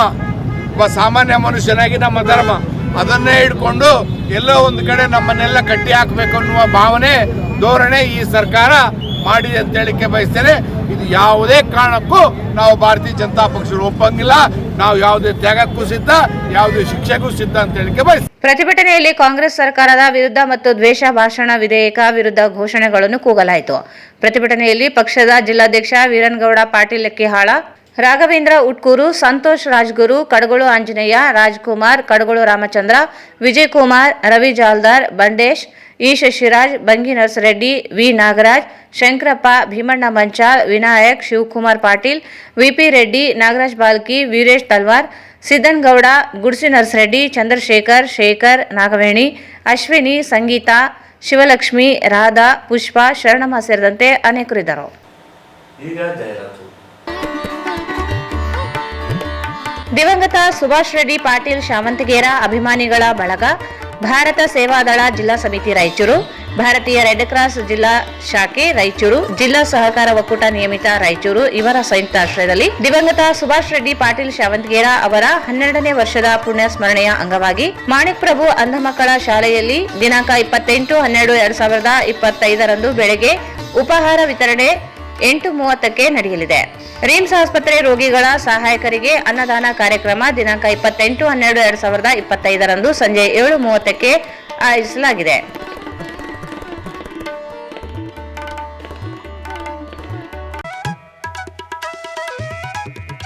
ಶ್ರೀ ರಾಘವೇಂದ್ರ ತುಪ್ಪ,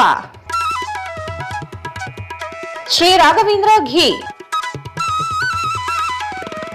ಶ್ರೀ ರಾಘವೇಂದ್ರ ತುಪ್ಪ, ಶ್ರೀ ರಾಘವೇಂದ್ರ ಘೀ. ಭಾರತ್ ಫರ್ನಿಚರ್ಸ್ ರಾಯಚೂರಿನಲ್ಲಿ ಮೊಟ್ಟ ಮೊದಲ ಬಾರಿಗೆ 3 ಮಳಿಗೆ ಒಳಗೊಂಡ ಬೃಹತ್ ಆಕಾರದ furniture showroom. We have a office house, old and all types of furnitures.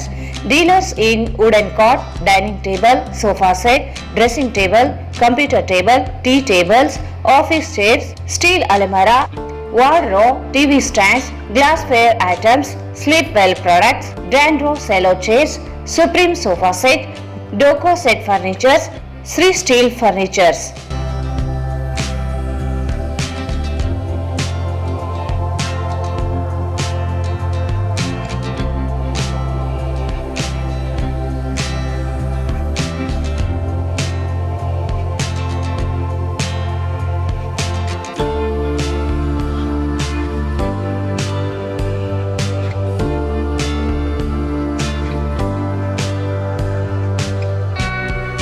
For more details, contact Bharat Furnitures, CPS Complex, opposite Shiva Mandir, Patel Road, Raichur. Mobile 9880024095. Paramount Electricals, dealers in all kinds of electrical goods, fans and LED products. ಈಗ ನಿಮ್ಮ ರಾಯಚೂರು ಮಹಾನಗರ ಪಾಲಿಕೆಯಲ್ಲಿ ಮೊಟ್ಟ ಮೊದಲ ಬಾರಿಗೆ 2000 ಚದುರ ಅಡಿಯ 2 ಮಳಿಗೆಗಳುಳ್ಳ ಬೃಹದಾಕಾರದ Paramount electricals showroom ತೆರೆಯಲಾಗಿದೆ. ರಾಯಚೂರು ಜಿಲ್ಲೆಯ ಜನತೆ ಎಲೆಕ್ಟ್ರಿಷಿಯನ್ಸ್, ಎಲೆಕ್ಟ್ರಿಕಲ್ಸ್ ಇಂಜಿನಿಯರ್ಸ್ ದೂರದ ಊರುಗಳಾದ ಬೆಂಗಳೂರು, ಹೈದರಾಬಾದ್ಗಳಿಗೆ ಹೋಗದೆ ಈಗ ನಮ್ಮ ರಾಯಚೂರಿನಲ್ಲಿ ಮ್ಯಾನುಫ್ಯಾಕ್ಚರಿಂಗ್ ದರದಲ್ಲಿ ಎಲ್ಲಾ ತರಹದ ಎಲೆಕ್ಟ್ರಿಕಲ್ಸ್ ಗೂಡ್ಸ್ ಗಳು ದೊರೆಯುತ್ತವೆ. Switch, plates, wires, fans, remote fans, ಹ್ಯೂಮರ್ಸ್, ಎಲ್ಲಾ ತರಹದ LED ಪ್ರಾಡಕ್ಟ್ಗಳು ನಮ್ಮ ಒಂದೇ ಮಳಿಗೆಯಾದ ಪ್ಯಾರಾಮೌಂಟ್ ಎಲೆಕ್ಟ್ರಿಕಲ್ಸ್ ನಲ್ಲಿ ಮ್ಯಾನುಫ್ಯಾಕ್ಚರಿಂಗ್ ದರದಲ್ಲಿ ದೊರೆಯುತ್ತವೆ. ನಮ್ಮಲ್ಲಿ ಎಲ್ಲಾ ತರಹದ ಕಂಪನಿಗಳಾದ GM, ಗೋಲ್ಡ್ ಮೆಡಲ್, ಐಫಾ, ಹೆವೆಲ್ಸ್, ಆಂಕರ್, ಲೀಶಾ, ಫಿನೋಲ್ಯಾಕ್, ವಿಗಾರ್ಡ್, ವಿಪ್ರೋ, ಫೆಲಿಕ್ಯಾಪ್, K9, ವಿವಾನ್ ಇನ್ನು ಅನೇಕ ಕಂಪನಿಗಳ ಎಲೆಕ್ಟ್ರಿಕಲ್ಸ್ ಐಟಂಗಳು ಸಿಗುತ್ತವೆ.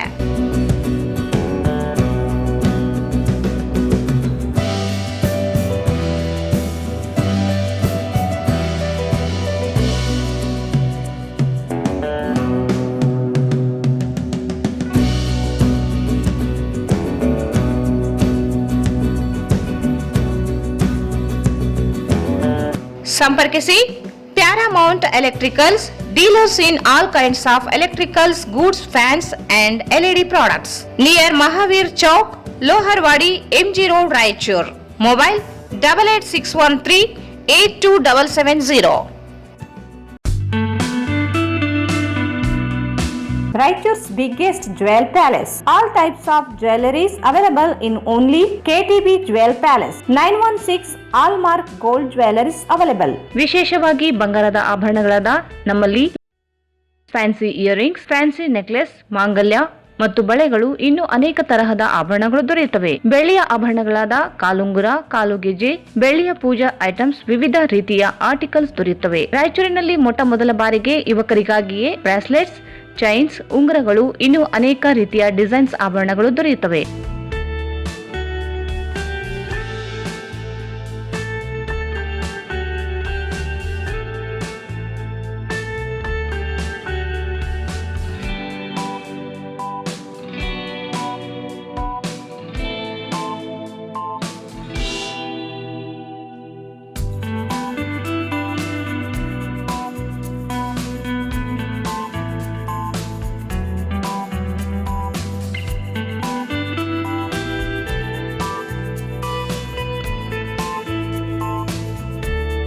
Visit KTB Jewel Palace, Udayanagar, Station Road, Raichur. Mobile 8123535300.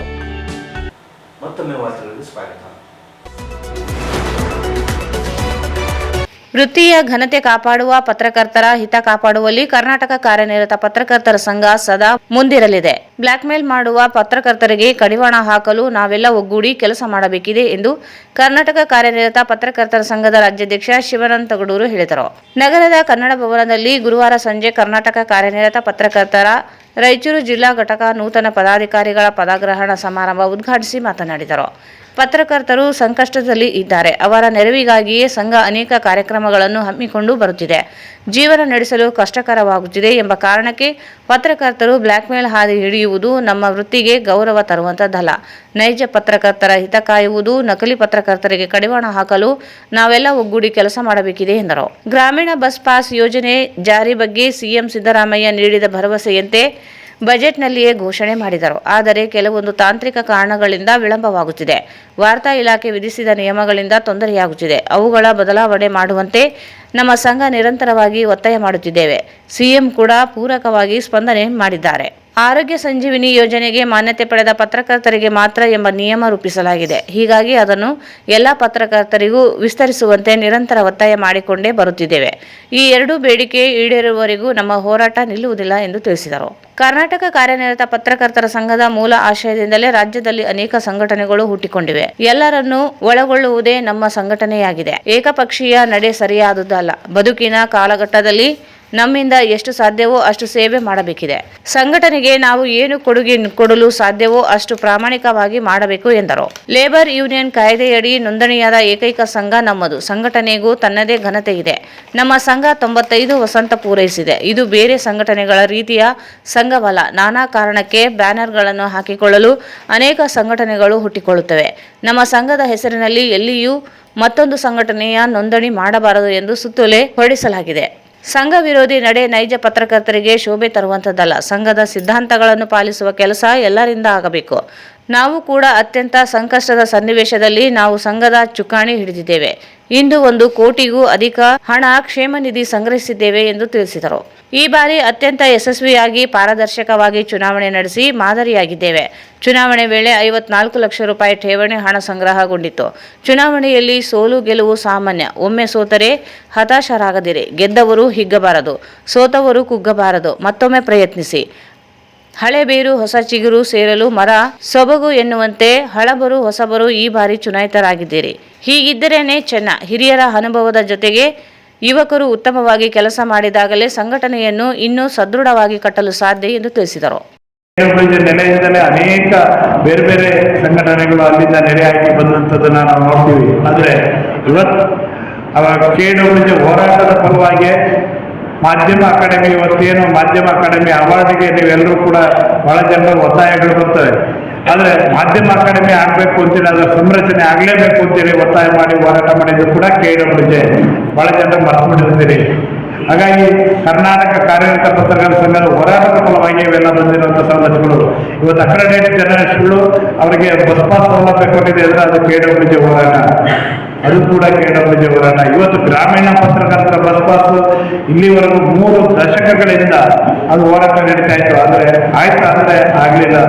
ನಾನು ಈ ಪತ್ರಕರ್ತರ ಸಂಘಕ್ಕೆ ಹೊಸದಾಗಿ ಮೆಂಬರ್ ಆಗಿ ಬಂದಾಗಲೂ ಕೂಡ ಚಿಕ್ಕಮಗಳೂರಿನಲ್ಲಿ ನಡೆದಂಥ ಸಮ್ಮೇಳನದಲ್ಲಿ, ರಾಜ್ಯ ಸಮ್ಮೇಳನದಲ್ಲಿ ಆಗಲೂ ಕೂಡ ಇದನ್ನೇ ಹೇಳ್ತಾ ಇರೋದು. ಈ ಬಾರಿ ಬಸ್ ಪಾಸ್ ಬೇಕೇ ಬೇಕು ಅಂತ ಒಂದು ಸಾಲಿನ ನಿರ್ಣಯವನ್ನು ಮಂಡಿಸ್ತಾ ಇದ್ರು. ನನಗೆ ಆಶ್ಚರ್ಯ ಆಗುತ್ತೆ. 3 ದಶಕಗಳ ನಂತರ ಆ ಬಸ್ ಪಾಸ್ ಯೋಜನೆಯನ್ನು ಮತ್ತೆ ಹೋರಾಟಕ್ಕೆ ತೆಗೆದುಕೊಂಡ್ವಿ. ಅದರ ಪರಿಣಾಮವಾಗಿ ದಾವಣಗೆರೆಯಲ್ಲಿ ನಡೆದಂಥ ಸಮ್ಮೇಳನದಲ್ಲಿ ಆ ಹಕ್ಕೊತ್ತಾಯವನ್ನು ಮಂಡಿಸಿದ್ರಿಂದ ಅಲ್ಲಿ ಮಾನ್ಯ ಮುಖ್ಯಮಂತ್ರಿಗಳು ಸಿದ್ದರಾಮಯ್ಯವರು ಅದಕ್ಕೆ ಖಂಡಿತವಾಗಿ ಅದಕ್ಕೆ ಈ ಯೋಜನೆಯನ್ನು ಜಾರಿ ಕೊಡುವಂಥ ಕೆಲಸ ಮಾಡ್ತೀವಿ ಅಂತ ಹೇಳಿದರು. ಭಾಳ ಜನರು ಮಾತಾಡಿ ಹೋಗ್ಬಿಡ್ತಾರೆ. ಮಾತಾಡಿ ಹೋದ್ರೆ ಕೆಲಸ ಆಗೋದಿಲ್ಲ. ಬಜೆಟಲ್ಲಿ ಹಣ ಬಂದಿದೆಯಾ ಅದು ಭಾಳ ಮುಖ್ಯ. ಹಾಗಾಗಿ ಅವರು ನುಡಿದಂತೆ 5,500 ಜನರಿಗೆ ಮೊದಲ ಹಂತದಲ್ಲಿ ಬಸ್ ಪಾಸ್ ಕೊಡಬೇಕು ಅಂತ ನಿರ್ಣಯ ಮಾಡಿ ಆ ಬಜೆಟ್ನಲ್ಲಿ ಅದನ್ನು ಘೋಷಣೆ ಮಾಡಿ ಅನುದಾನವನ್ನು ಒದಗಿಸಿದ್ದಾರೆ. ಆ ಯೋಜನೆ ಇವತ್ತು ನೋಡಿ, ನಮಗೆ ದೇವರು ಕೊಟ್ಟರು ಕೂಡ ಪೂಜಾರಿ ಕೊಡಲ್ಲ ಅಂತಾರಲ್ಲ, ಹಂಗೆ ಈ ವಾರ್ತಾ ಇಲಾಖೆಯವರು ಅವ್ರು ಕೊಟ್ಟಾಗಿದೆ. ಇವರು ಇದಕ್ಕೆ 28 ಕಂಡೀಷನ್ ಹಾಕಿ ಕೂತ್ಕೊಳ್ಳೋದು. ಅದು ಕೊಡದೇ ಇರೋದು ಹೆಂಗೆ ಅಂತ ಊಟ ಇಟ್ಬಿಡೋದು, ಊಟ ಮಾಡಿದ್ರೆ ಕೈ ಕಟ್ಟು ಹಾಕೋದು, ಆ ಥರದ ಪರಿಸ್ಥಿತಿಯನ್ನು ಮಾಡಿದ್ದಾರೆ. ಅದರ ಗಮನಕ್ಕೆ ಕಳೆದ ಬಾರಿ ನಮಗೆ ಬಂತು. ನೀವೆಲ್ಲರೂ ತುಂಬ ಜನರು ಸ್ನೇಹಿತರು ಫೋನ್ ಮಾಡಿ, ಸರ್ ನೋಡಿ ಇದರಲ್ಲಿ ಕಾಯಂ ಅಂತೇಳಿ ಸೇರಿಸಿದ್ದಾರೆ. ಯಾವ ಹೋಬಳಿ ಇರಲಿ ಅಥವಾ ಯಾವ ತಾಲೂಕಿನಲ್ಲಿ ಕಾಯಂ ವರದಿಗಾರ ಕೆಲಸ ಮಾಡಲಿಕ್ಕೆ ಸಾಧ್ಯ ಇದೆ? ಯಾವ ಪತ್ರಿಕೆಯನ್ನು ಕೊಡ್ತಾರೆ?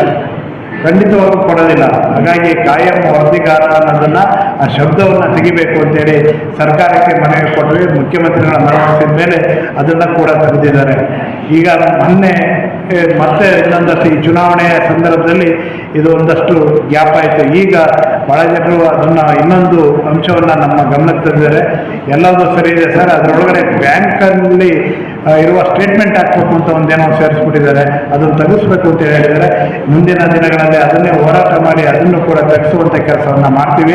ಯಾವುದಾರ ಒಂದು ಊರಿನಲ್ಲಿ ಒಬ್ಬ ಹೋಬಳಿಯಲ್ಲಿ ಅಥವಾ ತಾಲೂಕು ಮಟ್ಟದಲ್ಲಿ ನಮ್ಮ ಪತ್ರಕರ್ತರು ಬಸ್ನಲ್ಲಿ ಓಡಾಡ್ತಾ ಇದ್ದಾರೆ ಅಂದರೆ ಅವಾಗ ನಮಗೆ ಆ KWJ ಹೋರಾಟ ನೆನಪಾಗಬೇಕು. ಆ ಕೆಲಸವನ್ನು ನಾವು ಖಂಡಿತವಾಗಿ ಮಾಡ್ತೀವಿ ಅಂತೇಳಿ ಹೇಳ್ತಾ, ಹಾಗೆ ಮಾಧ್ಯಮ ಮಾನ್ಯತೆ ಪಡೆದ ಪತ್ರಕರ್ತರಿಗೆ ವೈದ್ಯಕೀಯ ಆರೋಗ್ಯ ಸಂಜೀವಿನಿ ಯೋಜನೆಯನ್ನು ತುಮಕೂರಿನಲ್ಲಿ ಸಮ್ಮೇಳನದಲ್ಲಿ ನಡೆದಂಥ ಸಂದರ್ಭದಲ್ಲಿ ನಾವೆಲ್ಲ ಪತ್ರಕರ್ತರಿಗೆ ಆ ಯೋಜನೆ ಕೊಡಿ ಅಂತ ಹೇಳಿದ್ರು. ಆದರೆ ಆ ಯೋಜನೆ ಕೊಡುವಾಗ ಅದನ್ನು ಕೂಡ ಬಜೆಟ್ನಲ್ಲಿ ಅನೌನ್ಸ್ ಮಾಡಿದ್ದಾರೆ, ಹಣ ಕೊಟ್ಟಿದ್ದಾರೆ. ವಾರ್ತಾ ಇಲಾಖೆಯಲ್ಲಿ ಅದನ್ನು ಇದನ್ನು ಮಾಡೋ ಸಂದರ್ಭದಲ್ಲಿ ಮಾನ್ಯತೆ ಪಡೆದ ಪತ್ರಕರ್ತರಿಗೆ ಮಾತ್ರ ಅಂತೇಳಿ ಅದರಲ್ಲಿ ಒಂದು ಶಬ್ದ ಸೇರಿಸಿದ್ದಾರೆ. ನೋಡಿ ಇವ್ರು ಹೆಂಗಿರುತ್ತೆ ಪರಿಸ್ಥಿತಿಗಳು, ಬ್ಯೂರೋಕ್ರಸಿ ಹೆಂಗಿರುತ್ತೆ ಅಂತ ಯೋಚನೆ ಮಾಡಿ. ನೀವು ಎಷ್ಟೆಲ್ಲ ಗುದ್ದಾಡಬೇಕು ಯೋಚನೆ ಮಾಡಿ. ನಿಮಗೆ ಗೊತ್ತಿರುತ್ತೆ, ಒಂದು ತಾಲೂಕು ಆಫೀಸಿಗೆ ಒಂದು ಸಣ್ಣ ಯಾವುದೋ ಒಂದು ಆದಾಯ ಸರ್ಟಿಫಿಕೇಟ್ ತರೋಕ್ಕೆ ಎಷ್ಟಲ್ಲಿ ಅರಿತೀವಿ, ಬೇರೆ ಬೇರೆ ಒಂದು ಖಾತೆ ಚೇಂಜ್ ಮಾಡೋಕ್ಕೆ ಎಷ್ಟಲ್ಲಿ ಅರಿತೀವಿ ಅಂತ ನಿಮಗೆ ಗೊತ್ತಿದೆ. ಹಾಗೆ ಈ ಸರ್ಕಾರದ ಒಂದು ಆದೇಶ ಮಾಡಿಸೋದಕ್ಕೆ ಕೂಡ ಎಷ್ಟೆಲ್ಲ ಶ್ರಮ ಇದೆ ಅನ್ನೋದು ನೀವು ಅರ್ಥ ಮಾಡ್ಕೋಬೇಕು. ಹಾಗಾಗಿ ಮಾನ್ಯತೆ ಪಡೆದ ಪತ್ರಕರ್ತರು ಅಂತೇಳಿ ಸೇರಿಸಿದ್ದಾರೆ, ಅದನ್ನು ಕೂಡ ತೆಗೆಸ್ಬೇಕು.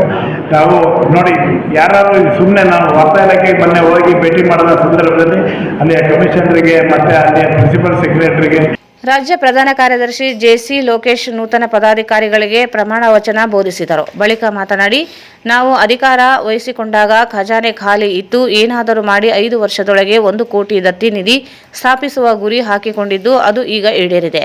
ಕಳೆದ 5 ವರ್ಷದಲ್ಲಿ 21 ಲಕ್ಷ ಹಣವನ್ನು ಪತ್ರಕರ್ತರ ಸಂಕಷ್ಟದ ವೇಳೆ ನೀಡಿದ್ದೇವೆ. ಪತ್ರಕರ್ತರ ಮಕ್ಕಳಿಗೆ ಪ್ರತಿಭಾ ಪುರಸ್ಕಾರ ಆರಂಭಿಸಿದ್ದೇವೆ. ವಾರ್ಷಿಕ ಪ್ರಶಸ್ತಿಗಳನ್ನು ಕೂಡ ಮಾಡುತ್ತಿದ್ದೇವೆ. 5 ವರ್ಷದಲ್ಲಿ ಎಲ್ಲರೂ ಬೆನ್ನು ತಟ್ಟುವ ರೀತಿ ಕೆಲಸ ಮಾಡುತ್ತಿದ್ದೇವೆ. ನಿವೃತ್ತಿಯಾದವರಿಗೆ ದತ್ತಿ ಪ್ರಶಸ್ತಿ ಮೊತ್ತ 32 ಲಕ್ಷ ಆಗಿದೆ. ಸಂಘದ ಸದಸ್ಯತ್ವ ಸಿಗದವರು ಬೇರೆ ಸಂಘ ಕಟ್ಟಿಕೊಂಡು ವಾತಾವರಣ ಹದಗೆಡಿಸುತ್ತಿದ್ದಾರೆ. ಇಂತಹದ್ದಕ್ಕೆಲ್ಲ ಯಾರೂ ಆಸ್ಪದ ಕೊಡಬಾರದು ಎಂದು ತಿಳಿಸಿದರು.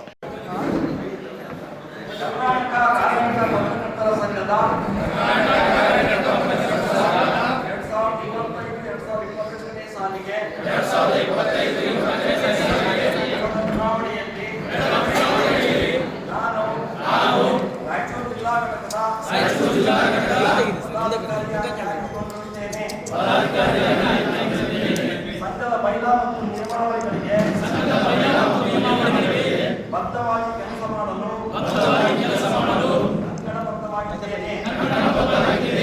ಸಂಘದ ಸದಸ್ಯರ ಹಿತ ಕಾಯಲು ಸಂಘದ ಆಶಯಗಳನ್ನು ಎತ್ತಿ ಹಿಡಿಯುವ ನಿಟ್ಟಿನಲ್ಲಿ ಕಟಿಬದ್ಧವಾಗಿ ಸಮರ್ಪಿಸಿಕೊಳ್ಳುತ್ತೇನೆ. ಯಾವುದೇ ಸಂದರ್ಭದಲ್ಲಿ ಸಂಘ ವಿರೋಧಿ ಚಟುವಟಿಕೆ ಮಾಡುವುದಿಲ್ಲ. ಸಂಘದ ಒಗ್ಗಟ್ಟು ಕಾಪಾಡಿಕೊಂಡು ಸದಸ್ಯರ ಹಿತ ಕಾಯುವ ವೃತ್ತಿಗಳಂತೆ ಹೆಚ್ಚಿಸುವ ಕೆಲಸವನ್ನು ಪ್ರಾಮಾಣಿಕವಾಗಿ ಮಾಡುತ್ತೇನೆ ಎಂದು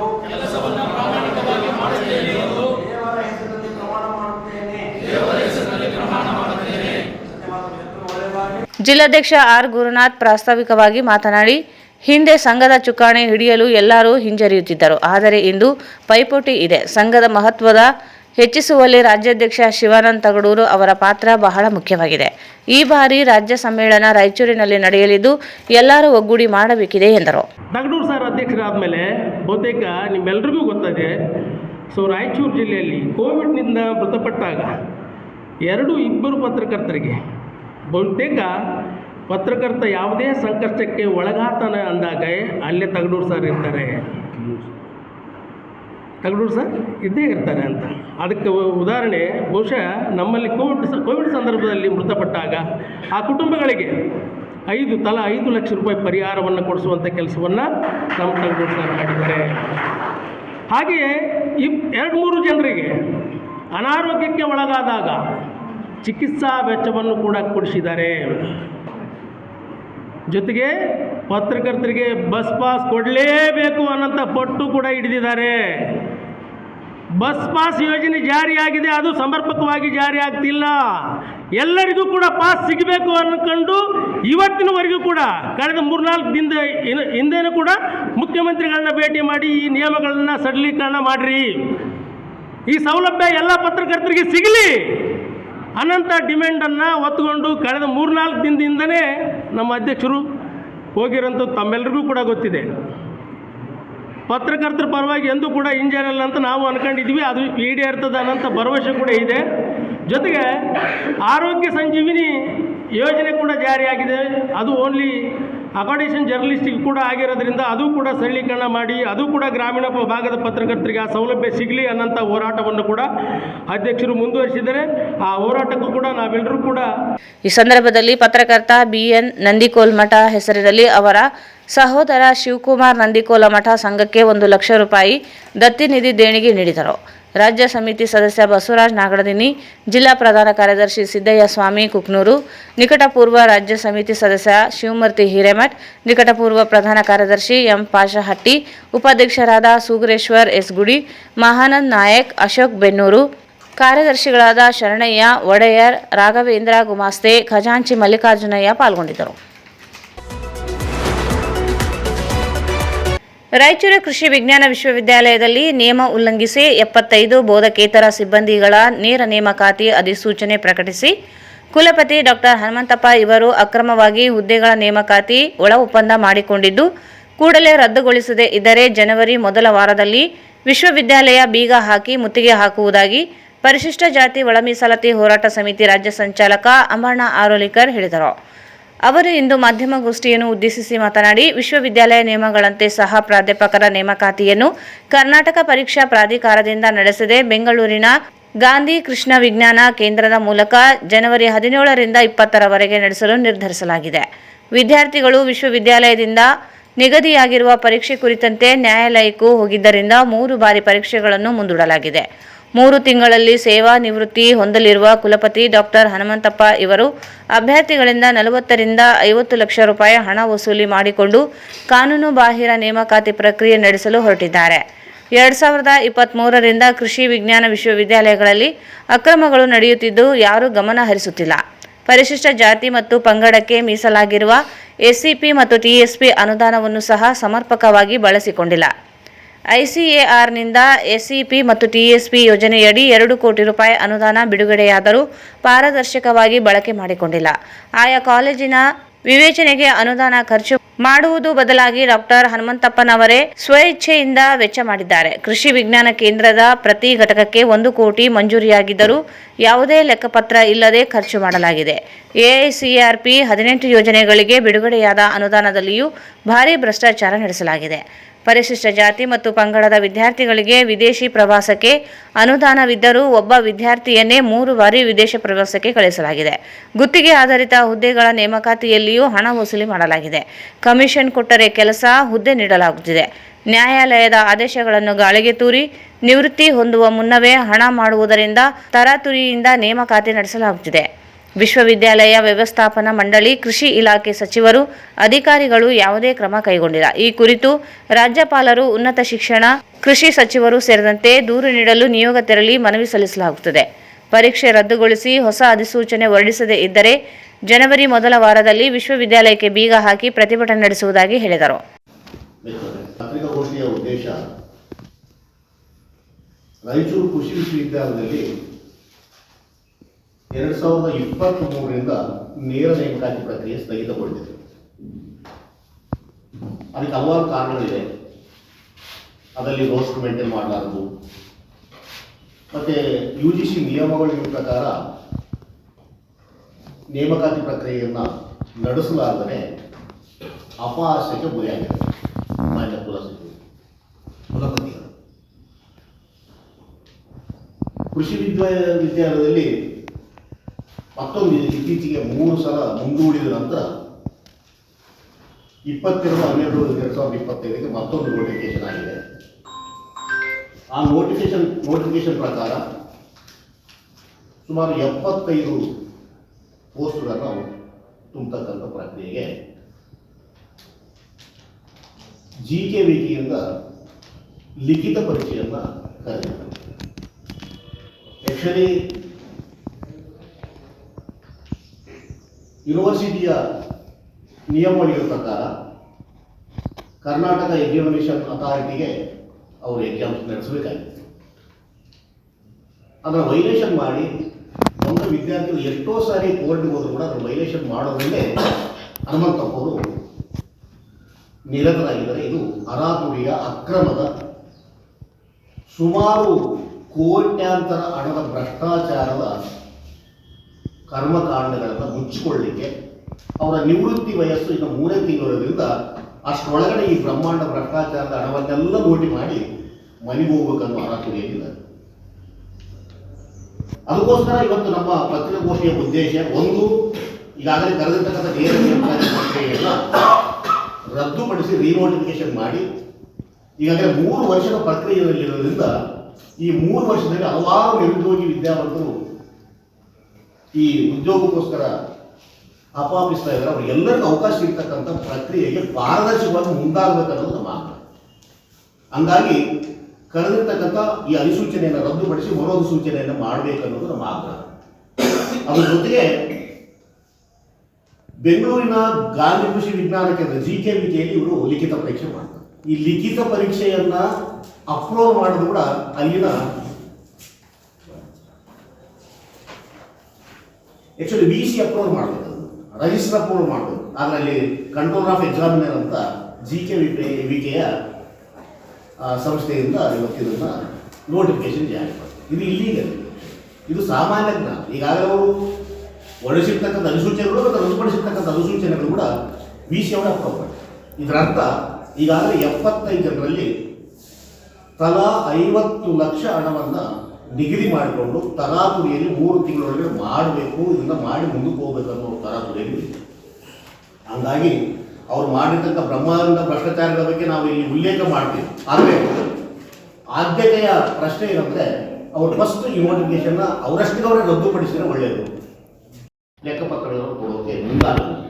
ಅದೇ ಥರ ರಾಜ್ಯ ಮಟ್ಟದ ಗ್ರಾಂಟ್ಸ್ ಸಂಬಂಧಪಟ್ಟಂಗೆ ಆಯಾ ಕಾಲೇಜುಗಳಿಗೆ ತಕ್ಕಂತೆ ಖರ್ಚು ಮಾಡಲಿಕ್ಕೆ ಅಧಿಕಾರ ಇದೆ. ಅದನ್ನು ಯಾವುದೂ ಕಾಲೇಜಿಕೊಳ್ಳಾದ್ರೆ ಇವರೇ ಖರ್ಚು ಮಾಡಿ ಅವ್ರಿಗೆ ಬಿಲ್ ತಗೊಂಡು 1 ಲಕ್ಷ ಸಂದಾಯ ಮಾಡಬೇಕಾದ್ರೆ 20%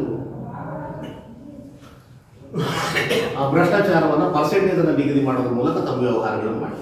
ಅದೇ ಥರ ಪರಿಶಿಷ್ಟ ಜಾತಿ ಪರಿಶಿಷ್ಟ ಪಂಗಡದ ವಿದ್ಯಾರ್ಥಿಗಳು ವಿದೇಶಿ ಪ್ರವಾಸಕ್ಕೆ ಹೋಗಬೇಕಾಗಿದ್ರೆ ಕೇವಲ ಅವರು ತಿಳಿದಿರ್ತಕ್ಕಂಥವ್ರು ಒಬ್ಬರನ್ನ 3 ಸಲ ಕಳಿಸ್ತಾರೆ. ಯಾರು ಕೇಳೋರಿಲ್ಲ, ಅಲ್ಲಿ ಆಡಳಿತ ಯಾಕೆ ಕಣ್ಣು ಮುಚ್ಕೊಂಡು ಕೂತ್ರೆ ಅರ್ಥ ಆಗಿಲ್ಲ. ಒಬ್ಬರನ್ನ 3 ಸಲ ವಿದೇಶಿ ಕಳಿಸ್ತಾರೆ.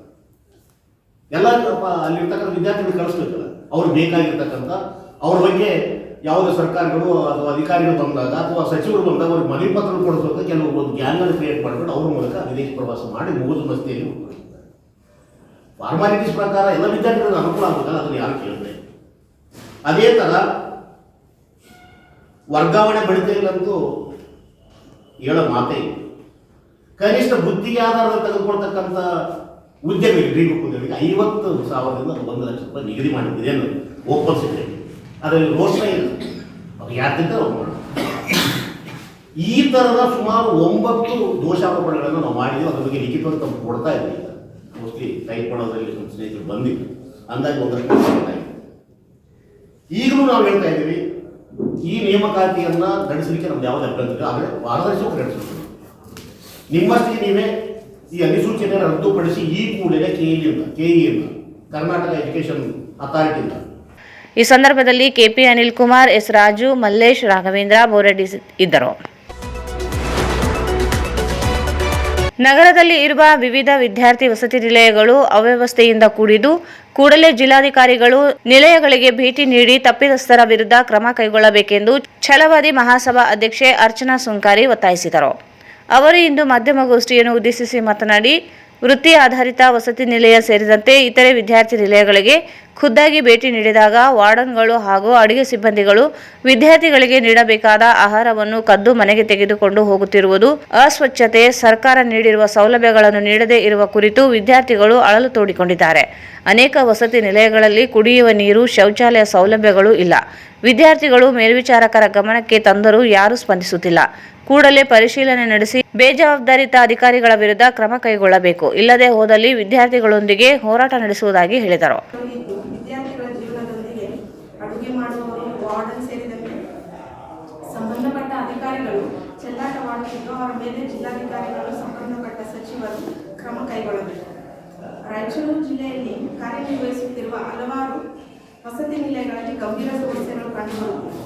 ವಸತಿ ನಿಲಯಗಳಲ್ಲಿರುವ ವಿದ್ಯಾರ್ಥಿಗಳು ದಿನನಿತ್ಯ ಅನೇಕ ತೊಂದರೆಗಳನ್ನು ಎದುರಿಸುತ್ತಿದ್ದಾರೆ. ಪ್ರಮುಖವಾಗಿ ಸ್ವಚ್ಛತೆ ಕೊರತೆ ಹಾಗೂ ಊಟದ ಅವ್ಯವಸ್ಥೆ, ಮಾಸಿಕ ನೀಡುವ ಸಾಮಗ್ರಿಗಳು ವಿದ್ಯಾರ್ಥಿಗಳು ಸಂಪೂರ್ಣವಾಗಿ ಸಿಗದೆ ತೀವ್ರ ಸಮಸ್ಯೆಯಾಗಿ ಪರಿಗಣಿಸಿವೆ.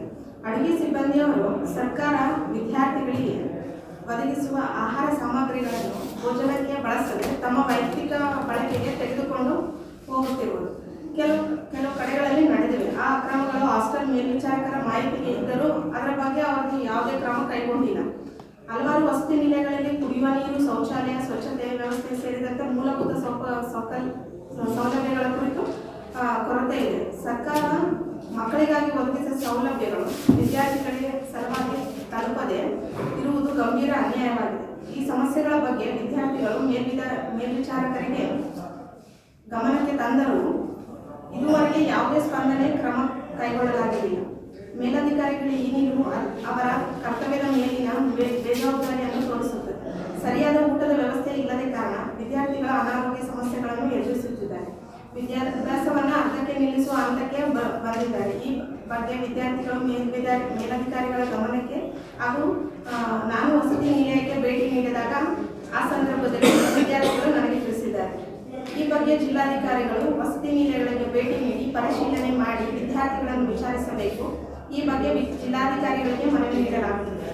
ಈ ವಿಷಯಗಳ ಕುರಿತು ಮೇಲಧಿಕಾರಿಗಳು ತಕ್ಷಣ ಕ್ರಮ ಕೈಗೊಳ್ಳಬೇಕು. ಈ ಸಮಸ್ಯೆಗಳಿಗೆ ಶೀಘ್ರ ಪರಿಹಾರ ಒದಗಿಸಿದ್ದಲ್ಲಿ ಮುಂದಿನ ದಿನಗಳಲ್ಲಿ ವಸತಿ ನಿಲಯದ ವಾರ್ಡನ್ ಅಧಿಕಾರಿಗಳ ವಿರುದ್ಧ ನ್ಯಾಯ ಸಿಗುವವರೆಗೂ ಹೋರಾಟ ಮಾಡುತ್ತೇನೆ ಎಂದು ಈ ಮಾಧ್ಯಮದ ಮುಖಾಂತರ ನಾನು ತಿಳಿಸುತ್ತಿದ್ದೇನೆ. ನಾನು ಸುಮಾರು ಹಾಸ್ಟೆಲ್ಗಳಿಗೆಲ್ಲ ವಿಸಿಟ್ ಕೊಟ್ಟಾಗ ಅಲ್ಲಿರೋ ಸುಮಾರು ತೊಂದರೆಗಳು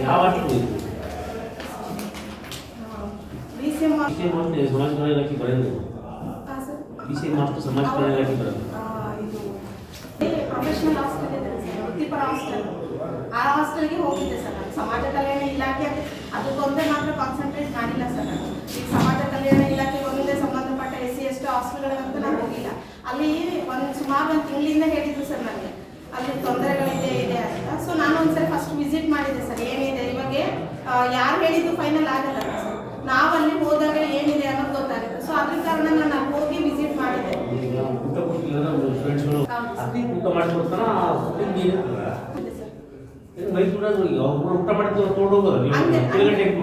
ಅಂದ್ರೆ ಸರ್ ಒಂದು ನಿಮಿಷ, ನಾನು ಅಲ್ಲಿ ಇದೇ ವಿಚಾರಕ್ಕೆ ನಮ್ಮ ವಿದ್ಯಾರ್ಥಿಗಳ ಹತ್ರ ಕೇಳಿದ್ದೆ. ವಿದ್ಯಾರ್ಥಿಗಳೇ ಅವ್ರನ್ನ ರೆಡ್ ಆಗಿ ಅಡುಗೆ ಮಾಡೋರು ತಗೊಂಡೋಗೋದನ್ನ ಹಿಡಿದು ಫೋಟೋಗಳು ತಗೊಂಡಿದ್ದಾರೆ. ಆ ಫೋಟೋ ತಗೊಂಡಿದ್ದನ್ನ ವಾರ್ಡನ್ ಸಮೇತ ಹೇಳಿದ್ದಾರೆ ಅವರು. ಬಟ್ ಆದ್ರೂ ಅದ್ರ ಬಗ್ಗೆ ಯಾವುದೇ ಆಕ್ಷನ್ ತಗೊಂಡಿಲ್ಲ. ಮತ್ತೆ ವೃತ್ತಿಪರ ಮಾಡಿ ಅದ್ರ ಬಗ್ಗೆ ಹೇಳ್ತೀನಿ ಸರ್. ಆರೋಪ ಅಂದ್ರೆ ಇವಾಗ ಹೋಗಿ ನಾವು ವಿಚಾರಣೆ ಮಾಡಿಲ್ಲ ಅಂದ್ರೆ ಆರೋಪ. ಈ ಸಂದರ್ಭದಲ್ಲಿ ಮೀನಾಕ್ಷಿ, ಲಕ್ಷ್ಮಿ ಇದ್ದರು. ಪಿ ವೆಂಕಟೇಶ್ ಬಾಗಲವಾಡ ರಚಿಸಿರುವ ಹಾಸ್ಯ ಬರಹಗಳ ಸಂಕಲನ ನಿಮಗೆ ತಿಳಿಯುವುದಿಲ್ಲ ಬಿಡ್ರಿ ಕೃತಿಯನ್ನು ಡಿಸೆಂಬರ್ 28ರಂದು ಬೆಳಗ್ಗೆ 10:30ಕ್ಕೆ ಕರ್ನಾಟಕ ಸಂಘದಲ್ಲಿ ಬಿಡುಗಡೆ ಸಮಾರಂಭ ಆಯೋಜಿಸಲಾಗಿದೆ ಎಂದು ಶ್ರುತಿ ಸಾಹಿತ್ಯ ಮೇಳದ ಅಧ್ಯಕ್ಷ ಮುರಳೀಧರ್ ಕುಲಕರ್ಣಿ ಹೇಳಿದರು. ಅವರು ಇಂದು ಮಾಧ್ಯಮಗೋಷ್ಠಿಯನ್ನು ಉದ್ದೇಶಿಸಿ ಮಾತನಾಡಿ, ಸ್ಪಂದನ ಪ್ರಕಾಶನದಿಂದ ಹೊರತರಲಾದ ಕೃತಿ ಬಿಡುಗಡೆ ಕಾರ್ಯಕ್ರಮವನ್ನು ಕರ್ನಾಟಕ ಸಂಘದ ಅಧ್ಯಕ್ಷ ಕೆ ಶಾಂತಪ್ಪ ಬಿಡುಗಡೆಗೊಳಿಸಲಿದ್ದಾರೆ. ಅಧ್ಯಕ್ಷತೆಯನ್ನು ರಾಜ್ಯೋತ್ಸವ ಪ್ರಶಸ್ತಿ ಪುರಸ್ಕೃತೆ ಡಾಕ್ಟರ್ ಜಯಲಕ್ಷ್ಮಿ ಮಂಗಳಮೂರ್ತಿ ಅವರು ವಹಿಸಿಕೊಳ್ಳಲಿದ್ದಾರೆ. ಪುಸ್ತಕವನ್ನು ಸಾಹಿತಿ ಡಾಕ್ಟರ್ ಲಕ್ಷ್ಮೀಕಾಂತ್ ವಿ ಮೊಹರೀರ್ ಬಿಡುಗಡೆಗೊಳಿಸಲಿದ್ದಾರೆ. ಕೃತಿಯ ಪರಿಚಯವನ್ನು ಸಾಹಿತಿ ಪ್ರಸನ್ನ ಮಂಡಲಗಿರಿ ಮಾಡಲಿದ್ದಾರೆ. ಮುಖ್ಯ ಅತಿಥಿಗಳಾಗಿ ಸಾಹಿತಿಗಳಾದ ಅಯ್ಯಪ್ಪ ಹೂಡ, ವೀರ ಹನುಮಾನ್, ಚಿದಾನಂದ ಸಾಲಿ, ಗಮಕ ಸಾಹಿತ್ಯ ಪರಿಷತ್ ಅಧ್ಯಕ್ಷ ವೆಂಕಟರಾವ್ ಕುಲಕರ್ಣಿ, ಸಾಹಿತ್ಯ ಪರಿಷತ್ ಗೌರವ ಕಾರ್ಯದರ್ಶಿ ತಾಯಪ್ಪ ಹೊಸೂರು, ಆಕಾಶವಾಣಿ ಕಾರ್ಯನಿರ್ವಾಹಕ ವೆಂಕಟೇಶ್ ಬೆಂಚಿ, ಕರ್ನಾಟಕ ಸಂಘದ ಕಾರ್ಯದರ್ಶಿ ಶ್ರೀನಿವಾಸ್ ಗಟ್ಟು ಭಾಗವಹಿಸಲಿದ್ದಾರೆ. ನೈಜ ಘಟನೆಗಳು ಆಧಾರಿತವಾಗಿರುವ ಘಟನೆಗಳ ಕುರಿತಾದಂತಹ ಹಾಸ್ಯ ಬರಹ ಕೃತಿ ಬಿಡುಗಡೆಗೊಳ್ಳಲಿದೆ ಎಂದರು. ಬಂಡಾಯವಾಗಿರಬಹುದು, ದಲಿತ ಸಾಹಿತ್ಯವಾಗಿರಬಹುದು, ನವ್ಯ ಸಾಹಿತ್ಯ ಆಗಿರ್ಬೋದು, ನವೋದಯ ಸಾಹಿತ್ಯ ಆಗಿರ್ಬೋದು, ಸನಾತನ ಸಾಹಿತ್ಯ ಆಗಿರ್ಬೋದು, ಧಾರ್ಮಿಕ ಸಾಹಿತ್ಯ ಆಗಿರ್ಬೋದು, ನೂರಾರು ಸಾಹಿತ್ಯದ ಕೃಷಿಗಳಲ್ಲಿ ಹಾಸ್ಯ ಸಾಹಿತ್ಯ ಬಹಳ ಮುಖ್ಯವಾಗಿರ್ತಕ್ಕಂಥ ಸಾಹಿತ್ಯ. ಈ ಹಾಸ್ಯ ಸಾಹಿತ್ಯ ಪ್ರಸ್ತುತ ದಿನಮಾನಗಳಲ್ಲಿ ಕಡಿಮೆ ಆಗ್ತಾ ಇದೆ. ಅದರಲ್ಲಿ ಕನ್ನಡದಲ್ಲಿ ಹಳೆಯ ದಿನಗಳಲ್ಲಿ ಹಾಸ್ಯ ಸಾಹಿತ್ಯ ಎಂಬುದು ಬಹಳ ಅತ್ಯುತ್ತಮವಾದ ಸಾಹಿತ್ಯ ಆಗಿತ್ತು. ಇದು ಮನೋರಂಜನೆಯ ಸಾಹಿತ್ಯ ಆಗಿತ್ತು, ಅಷ್ಟೇ ಮನಸ್ಸಿಗೆ ಮೊದಲು ನೀಡತಕ್ಕಂಥ ಸಾಹಿತ್ಯ ಆಗಿತ್ತು. ಇಂದಿನ ನವ್ಯ ಮತ್ತು ನವೋದಯ ಸಾಹಿತ್ಯದಲ್ಲಿ ಪ್ರಥಮ ಬಾರಿಗೆ ಪ್ರತಿಪಾದಿಸಿದರು. ನಂತರ ಬೀಚಿ, ಬಳ್ಳಾರಿಯವರಾಗಿರ್ತಕ್ಕಂಥ ಬೀಚಿ ಅವರು ಸಹ ಆ ಹಾಸ್ಯ ಸಾಹಿತ್ಯವನ್ನ ಉದ್ದೀಪನಗೊಳಿಸಿದರು, ವೃದ್ಧಿಗೊಳಿಸಿದರು. ಅದಾದ ನಂತರ ಪ್ರಸ್ತುತ ಎಚ್ ಗುಂಡೀರಾಜ್ ಅವರು ನಮ್ಮ ಕರ್ನಾಟಕದಲ್ಲಿ ಹಾಸ್ಯ ಸಾಹಿತ್ಯವನ್ನ ಬೆಳೆಸ್ತಾ ಇದ್ದಾರೆ. ಈ ಒಂದು ನಿಟ್ಟಿನಲ್ಲಿ ರಾಯಚೂರಿನ ಹೆಸರಾಂತ ಲೇಖಕರು, ಸಾಹಿತಿಗಳು, ಹಲವಾರು ಕವನಗಳನ್ನು ರಚಿಸಿದಂತ ಕವಿಗಳಾಗಿರ್ತಕ್ಕಂಥ ಪಿ ವೆಂಕಟೇಶ್ ಬಾಗಲ್ವಾಡ್ ಅವರು ಪ್ರಥಮ ತಮ್ಮ ಚೊಚ್ಚಲ ಕೃತಿಯನ್ನೇ ಹಾಸ್ಯ ಸಾಹಿತ್ಯದ ಮೂಲಕ ಲೋಕಾರ್ಪಣೆಗೊಳಿಸ್ತಾ ಇದ್ದಾರೆ. ಪಿ ವೆಂಕಟೇಶ್ ಬಾಗಲ್ವಾಡ್ ಅವರು ಈ ಒಂದು ಚೊಚ್ಚಲ ಕೃತಿ ಅಂದ್ರೆ ನಿಮಗೆ ತಿಳಿಯೋದಿಲ್ಲ ಬಿಡ್ರಿ ಅಂತಕ್ಕಂಥ ಒಂದು ಹಾಸ್ಯ ಸಂಕಲನ. ಇದರಲ್ಲಿ 33 ಅಂಶಗಳು, 33 ವಿವಿಧ ರೀತಿಯಾದಂತಹ ನೈಜ ಘಟನೆಗಳನ್ನ ಆಧರಿಸಿದಂತ ಹಾಸ್ಯದ ಲೇಖಿತವಾಗಿರ್ತಕ್ಕಂಥ ಲೇಖನಗಳ ಸಂಕಲನವಿದೆ. ಪಿ ವೆಂಕಟೇಶ್ ಬಾಗಲ್ವಾಡ್ ಅವರು ಬರೆದಂತ ಮುಖ್ಯವಾಗಿರ್ತಕ್ಕಂಥ ಕೃತಿ ಇದು. ಬಹಳ ಸುಂದರವಾಗಿರ್ತಕ್ಕಂಥ ಕೃತಿ. 33 ಬರಹಗಳಿವೆ ಇದರಲ್ಲಿ ಕೃತಿಯಲ್ಲಿ. ಇದರ ಒಂದು ಲೋಕಾರ್ಪಣೆ ಕಾರ್ಯಕ್ರಮವನ್ನು ನಮ್ಮ ಸ್ಪಂದನ ಪ್ರಕಾಶನದಿಂದ ಹಮ್ಮಿಕೊಳ್ಳಲಾಗಿದೆ. ಈ ಕಾರ್ಯಕ್ರಮದ ಉದ್ಘಾಟನೆಯನ್ನ ಕರ್ನಾಟಕ ಸಂಘದ ಈ ಕಾರ್ಯಕ್ರಮ ನಡೀತಕ್ಕಂಥದ್ದು 28/12/25 ಆದಿವಾರ ಬೆಳಗ್ಗೆ 10:30ಕ್ಕೆ ಕರ್ನಾಟಕ ಸಂಘದ ಸಭಾಂಗಣದಲ್ಲಿ ಈ ಒಂದು ನಿಮಗೆ ತಿಳಿಯುವುದಿಲ್ಲ ಬಿಡಿ ಅಂತಕ್ಕಂಥ ಒಂದು ಹಾಸ್ಯ ಸಂಕಲನದ ಲೋಕಾರ್ಪಣೆ, ಉದ್ಘಾಟನಾ ಕಾರ್ಯಕ್ರಮ ಮತ್ತು ಬಿಡುಗಡೆ ಕಾರ್ಯಕ್ರಮವನ್ನ ಹಮ್ಮಿಕೊಳ್ಳಲಾಗಿದೆ. ಈ ಕಾರ್ಯಕ್ರಮದ ಉದ್ಘಾಟನೆಯನ್ನ ಸನ್ಮಾನ್ಯ ಶ್ರೀ ಕೆ ಶಾಂತಪ್ಪ ಅವರು, ಅಧ್ಯಕ್ಷರು ಕರ್ನಾಟಕ ಸಂಘ ರಾಯಚೂರು, ಅವರು ಕಾರ್ಯಕ್ರಮದ ಉದ್ಘಾಟನೆಯನ್ನು ಮಾಡ್ತಾ ಇದ್ದಾರೆ. ಇದರ ಅಧ್ಯಕ್ಷತೆಯನ್ನ ರಾಜ್ಯೋತ್ಸವ ಪ್ರಶಸ್ತಿ ಪುರಸ್ಕೃತರಾಗಿರ್ತಕ್ಕಂಥ ಗೌರವಾಧ್ಯಕ್ಷರಾಗಿರ್ತಕ್ಕಂಥ ದಾಸೋತ್ಸವ ಸಮಿತಿ ರಾಯಚೂರು ಇದರ ಕಾರ್ಯಕ್ರಮದ ಅಧ್ಯಕ್ಷತೆಯನ್ನು ವಹಿಸಲಿದ್ದಾರೆ.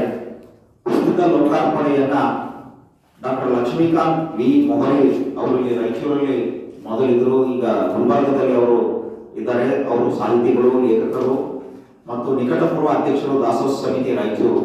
ಅವರು ಪುಸ್ತಕವನ್ನ ಲೋಕಾರ್ಪಣೆಯನ್ನ ಮಾಡಿ ಪುಸ್ತಕದ ಬಗ್ಗೆ ಕೃತಿ ಪರಿಚಯವನ್ನ ರಾಯಚೂರಿನ ನಾಡಿನ ಖ್ಯಾತ ಬರಹಗಾರರು, ಸಾಹಿತಿಗಳಾಗಿರ್ತಕ್ಕಂಥ ಶ್ರೀ ಪ್ರಸನ್ನ ಮಂಡಲಗಿರಿ ಅವರು ಕೃತಿ ಪರಿಚಯವನ್ನ ಮಾಡ್ತಾ ಇದ್ದಾರೆ.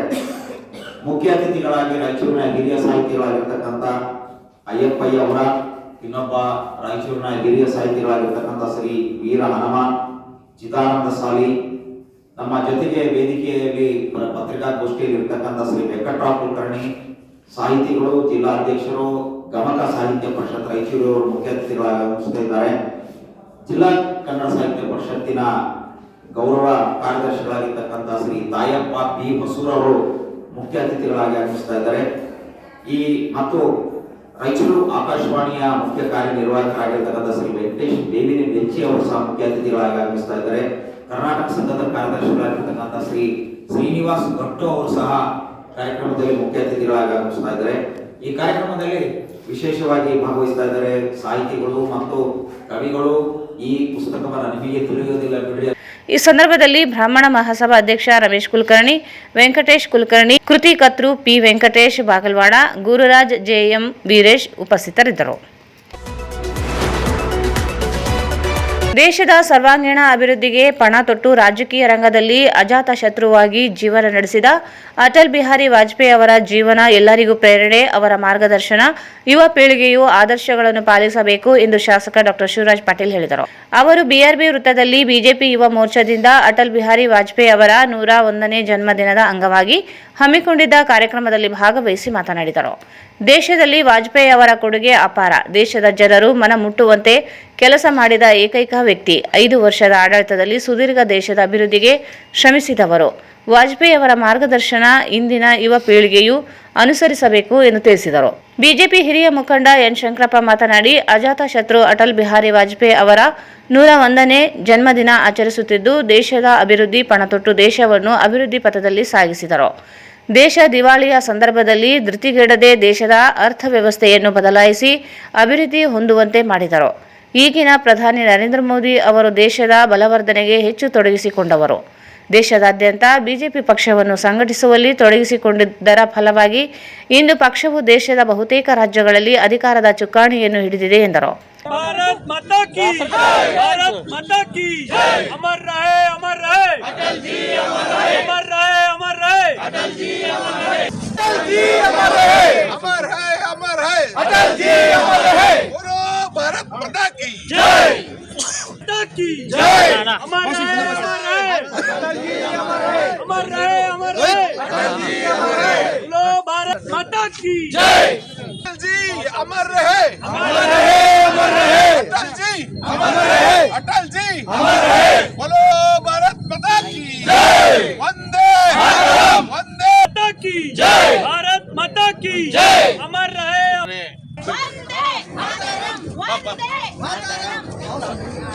ಇವತ್ತು ಭಾರತೀಯ ಜನತಾ ಪಕ್ಷ ಜಿಲ್ಲಾ ಘಟಕದಿಂದ ಮತ್ತು ಯುವ ಮೋರ್ಚಾದ ಘಟಕದಿಂದ ಇವತ್ತು ಆಚರಣೆಯನ್ನು ನಮ್ಮ ಅಂಬಿಗರ ಚೌಡಯ್ಯ ಸರ್ಕಲ್ನಲ್ಲಿ ನಡೆಯುವಂತಹ ಒಂದು ಕಾರ್ಯಕ್ರಮದಲ್ಲಿ ನಮ್ಮ ಶಂಕರಪ್ಪ ಸಾಹೇಬರು, ನಮ್ಮ ಅಧ್ಯಕ್ಷರಂತ ವೀರನಗೌಡರು, ನಮ್ಮ ಯುವ ಮೋರ್ಚಾದ ಅಧ್ಯಕ್ಷರಂತ ವಿನಯ್ ಅವರು ಮತ್ತು ಎಲ್ಲ ನಮ್ಮ ಮಹಿಳಾ ಮೋರ್ಚಾದ ಸಹೋದರಿಯ ಅಧ್ಯಕ್ಷರಂತ ಸಹೋದರಿ ಅಂತ ಲಲಿತಕ್ಕನವರು ಮತ್ತು ಎಲ್ಲ ಮಹಿಳಾ ಘಟಕದಿಂದ ಮತ್ತು ಎಲ್ಲ ಯುವ ಮೋರ್ಚಾದಿಂದ ಬಂದಿದ್ದಾರೆ.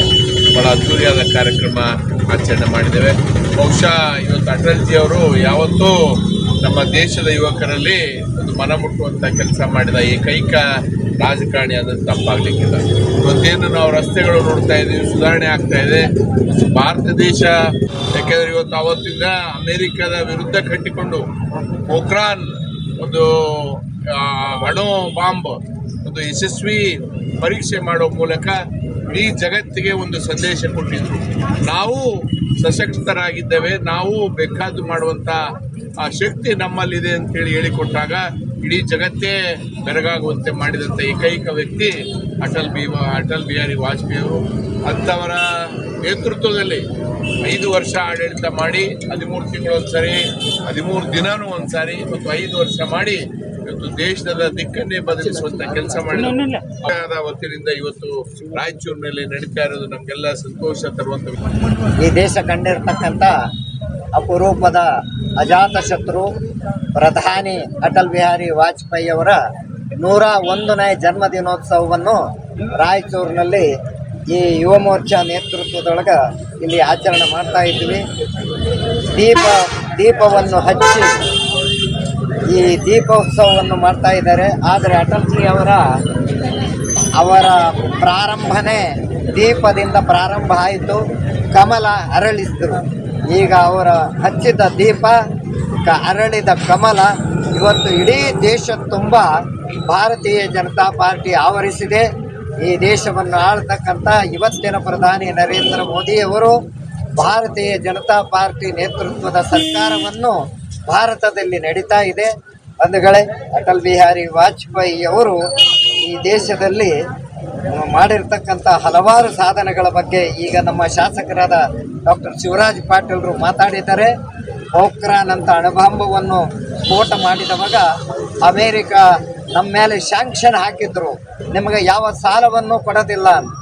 ಆವಾಗ ಅಟಲ್ ಬಿಹಾರಿ ವಾಜಪೇಯಿ ಅವರು ರೊಟ್ಟಿ ಚಟ್ನಿ ತಿಂದು ನಮ್ಮ ದೇಶವನ್ನು ನಾವು ಕಾಪಾಡೋಣ ಹೊರತು ನಮಗೆ ಯಾವುದೋ ದೇಶದ ಸಾಲ ಮುಲಾಜಿ ಒಳಗೆ ಇರಲ್ಲ. ನಮ್ಮ ದೇಶದ ಸೈನಿಕರು ಇವತ್ತು ಗಡಿಯಲ್ಲಿ ಆ ಗಂಡಾಂತರದಲ್ಲಿರುವಾಗ ನಾನು ಅಮೇರಿಕಕ್ಕೆ ಹೋಗೋದಿಲ್ಲ. ನವಾಜ್ ಶರೀಫ್ ಅವರು ಅಮೇರಿಕಾದಲ್ಲಿ ಬಂದಿದ್ದರು, ಪಾಕಿಸ್ತಾನದ ಪ್ರಧಾನಿ, ನೀವು ಬರಬೇಕು ಅಂತ ಕರೆದರೆ ನಾನು ಹೋಗೋದಿಲ್ಲ. ನಾನು ಎಲ್ಲಿವರೆಗೆ ಯುದ್ಧ ಗೆದ್ದಿದ್ದಲ್ಲೋ ಅಲ್ಲಿವರೆಗೆ ನಾನು ಎಲ್ಲಿ ಹೋಗೋದಿಲ್ಲ ಅಂತಕ್ಕಂಥ ಮಾತಾಡಿರ್ತಕ್ಕಂಥ ದಿಟ್ಟ ಪ್ರಧಾನಿ ಅಟಲ್ ಬಿಹಾರಿ ವಾಜಪೇಯಿ ಅವರು. ಬಂಧುಗಳೇ, ದೇಶ ದಿವಾಳಿ ಅಂಚಿನಲ್ಲಿದ್ದಾಗ ದೇಶವನ್ನು ಪುನರುಚ್ಚೇತನಗೊಳಿಸಿ ಈ ದೇಶದಲ್ಲಿ $170 ಬಿಲಿಯನ್ ಫಾರಿನ್ ಎಕ್ಸ್ಚೇಂಜನ್ನು ಇಟ್ಟಿರ್ತಕ್ಕಂಥ ಏಕೈಕ ಪ್ರಧಾನಿ ಆಗಿನ ಸಂದರ್ಭದೊಳಗೆ ಅಟಲ್ ಬಿಹಾರಿ ವಾಜಪೇಯಿ. ದೇಶದ ಆರ್ಥಿಕ ಪರಿಸ್ಥಿತಿನೂ ಸುಧಾರಿಸಿದರು, ದೇಶದ ಸರ್ವಾಂಗೀಣ ಅಭಿವೃದ್ಧಿ ಮಾಡಿರ್ತಕ್ಕಂಥ ಅಟಲ್ ಬಿಹಾರಿ ವಾಜಪೇಯಿ ಅವರ ಈ ಜನ್ಮದಿನವನ್ನು ನಾವು ಅತ್ಯಂತ ಇದ್ದೀವಿ ರಾಯಚೂರು ನಗರದಲ್ಲಿ. ಈ ಸಂದರ್ಭದಲ್ಲಿ ಜಿಲ್ಲಾಧ್ಯಕ್ಷ ವೀರನಗೌಡ ಲೆಕ್ಕಿಹಾಳ, ಯುವ ಮೋರ್ಚಾ ಅಧ್ಯಕ್ಷ ವಿನಯ್ ಸೇರಿದಂತೆ ಅನೇಕರಿದ್ದರು. ನಗರದ ವಾರ್ಡ್ ನಂಬರ್ 13ರಲ್ಲಿ ಮಾಜಿ ಪ್ರಧಾನಿ, ಭಾರತ ರತ್ನ, ಅಜಾತಶತ್ರು ಅಟಲ್ ಬಿಹಾರಿ ವಾಜಪೇಯಿ ಅವರ 101ನೇ ಜನ್ಮದಿನವನ್ನು ಪುಷ್ಪಾರ್ಚನೆ ಹಾಗೂ ಕೇಕ್ ಕತ್ತರಿಸುವ ಮೂಲಕ ರವೀಂದ್ರ ಜಾಲ್ದಾರ್ ಅವರ ಕಚೇರಿಯಲ್ಲಿ ಆಚರಿಸಲಾಯಿತು. ಮಾಜಿ ವಿಧಾನ ಪರಿಷತ್ ಸದಸ್ಯರಾದ ಶಂಕರಪ್ಪ ಮಾತನಾಡಿ, ಮಾಜಿ ಪ್ರಧಾನಿ ವಾಜಪೇಯಿ ಅವರ ಬಗ್ಗೆ ವಿಸ್ತಾರವಾಗಿ ಅವರ ಬಗ್ಗೆ ಮಾಹಿತಿ ನೀಡಿದರು. ನಗರ ಶಾಸಕ ಡಾಕ್ಟರ್ ಶಿವರಾಜ್ ಪಾಟೀಲ್ ಅವರು ವಾಜಪೇಯಿ ಅವರ ಆಡಳಿತ ಹಾಗೂ ಕಾರ್ಯಗಳ ಬಗ್ಗೆ ವಿವರವಾಗಿ ಹೇಳಿ ಮತ್ತು ರಾಯಚೂರು ಜಿಲ್ಲೆ ಹಾಗೂ ಬಡಾವಣೆಯ ಅಭಿವೃದ್ಧಿ ಆದ ಮತ್ತು ಮುಂದೆ ಆಗುವ ಯೋಜನೆಗಳ ಬಗ್ಗೆ ಮಾತನಾಡಿದರು. ಬಿಜೆಪಿ ರಾಯಚೂರು ಜಿಲ್ಲಾ ಬಿಜೆಪಿ ಪ್ರಧಾನ ಕಾರ್ಯದರ್ಶಿ ರವೀಂದ್ರ ಜಾಲ್ದಾರ್ ಅವರ ಗೌರವದಿಂದ ಸ್ವಾಗತ ಕೋರಿ ಪ್ರಮುಖರನ್ನು ಆಹ್ವಾನಿಸಿದರು. ಈ ಸಂದರ್ಭದಲ್ಲಿ ಬಿಜೆಪಿ ಜಿಲ್ಲಾಧ್ಯಕ್ಷರಾದ ವೀರನಗೌಡ ಲೆಕ್ಕಿಹಾಳ್, ಮಾಜಿ ಅಧ್ಯಕ್ಷರು ತಿಮ್ಮಪ್ಪ ನಾಡಗೌಡ, ಜಿಲ್ಲಾ ಪ್ರಧಾನ ಕಾರ್ಯದರ್ಶಿ ಸಂತೋಷ್ ರಾಜ್ಗುರು, ಮಂಚಲ ಭೀಮಣ್ಣ, ಮಹಿಳಾ ಮೋರ್ಚಾ ಅಧ್ಯಕ್ಷರಾದ ಲಲಿತಾ ಕಡಗೋಳು, ಸುಲೋಚನಾ, ಬಸವರಾಜ ಸ್ವಾಮಿ ಆಲ್ಕೂರು, ನಾಗವೇಣಿ ಸಾಹುಕಾರ್, ಸಂಗೀತಾ, ಅಶ್ವಿನಿ ಕಡಗೋಳು, ಆಂಜನೇಯ, ಮೋರ್ಚಾ ಅಧ್ಯಕ್ಷರಾದ ಜೆಎಂ ಮೌನೇಶ್, ಮೋರ್ಚಾ ನಗರ ಪ್ರಧಾನ ಕಾರ್ಯದರ್ಶಿ ಎನ್ ವೀರೇಶ್ ಭೋವಿ, ವೆಂಕಟೇಶ್ ಮಡಿವಾಳ್, ಭೀಮಣ್ಣ ಮಡಿವಾಳ್, ಲಿಂಗಪ್ಪ, ಜಯಶೀಲ್, ಗೋವಿಂದ್, ಬಾಲಾಜಿ, ಮುದುಕಪ್ಪ, ವಾಸುದೇವ್ ಭಂಡಾರಿ, ಶ್ರೀನಿವಾಸ್ ಗೌಡ ಇನ್ನು ಮತ್ತಿತರರು ಭಾಗವಹಿಸಿದರು. ಕೊನೆಯಲ್ಲಿ ಮತ್ತೊಂದು ಮುಖ್ಯಾಂಶಗಳು.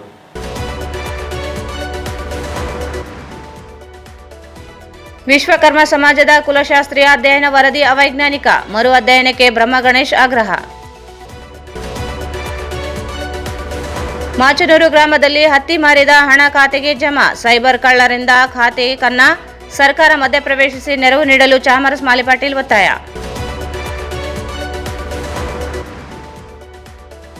ನಗರ ಸಾರಿಗೆ ವ್ಯವಸ್ಥೆ ಮತ್ತಷ್ಟು ಬಲಪಡಿಸಲು 16 ಹೊಸ ಬಸ್ಗಳ ಬಳಕೆ, ಡಾಕ್ಟರ್ ಶಿವರಾಜ್ ಪಾಟೀಲ್. ದ್ವೇಷ ಭಾಷಣ ತಡೆ ಕಾಯ್ದೆ ಜಾರಿ ವಿರೋಧಿಸಿ ಪ್ರತಿಭಟನೆ, ಕಾಂಗ್ರೆಸ್ ದುರುದ್ದೇಶದಿಂದ ಕಾಯ್ದೆ ಜಾರಿ, ಶಿವರಾಜ್ ಪಾಟೀಲ್ ಆರೋಪ.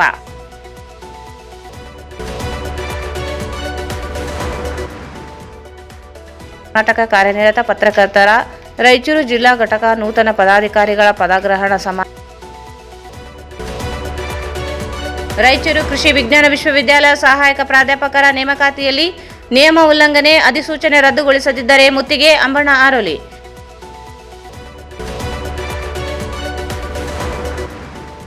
ನಗರದ ವಸತಿ ನಿಲಯಗಳ ಅವ್ಯವಸ್ಥೆ, ಅಧಿಕಾರಿಗಳು ಪರಿಶೀಲಿಸಿ ಕ್ರಮ ಕೈಗೊಳ್ಳಿ, ಅರ್ಚನಾ ಸುಂಕಾರೆ.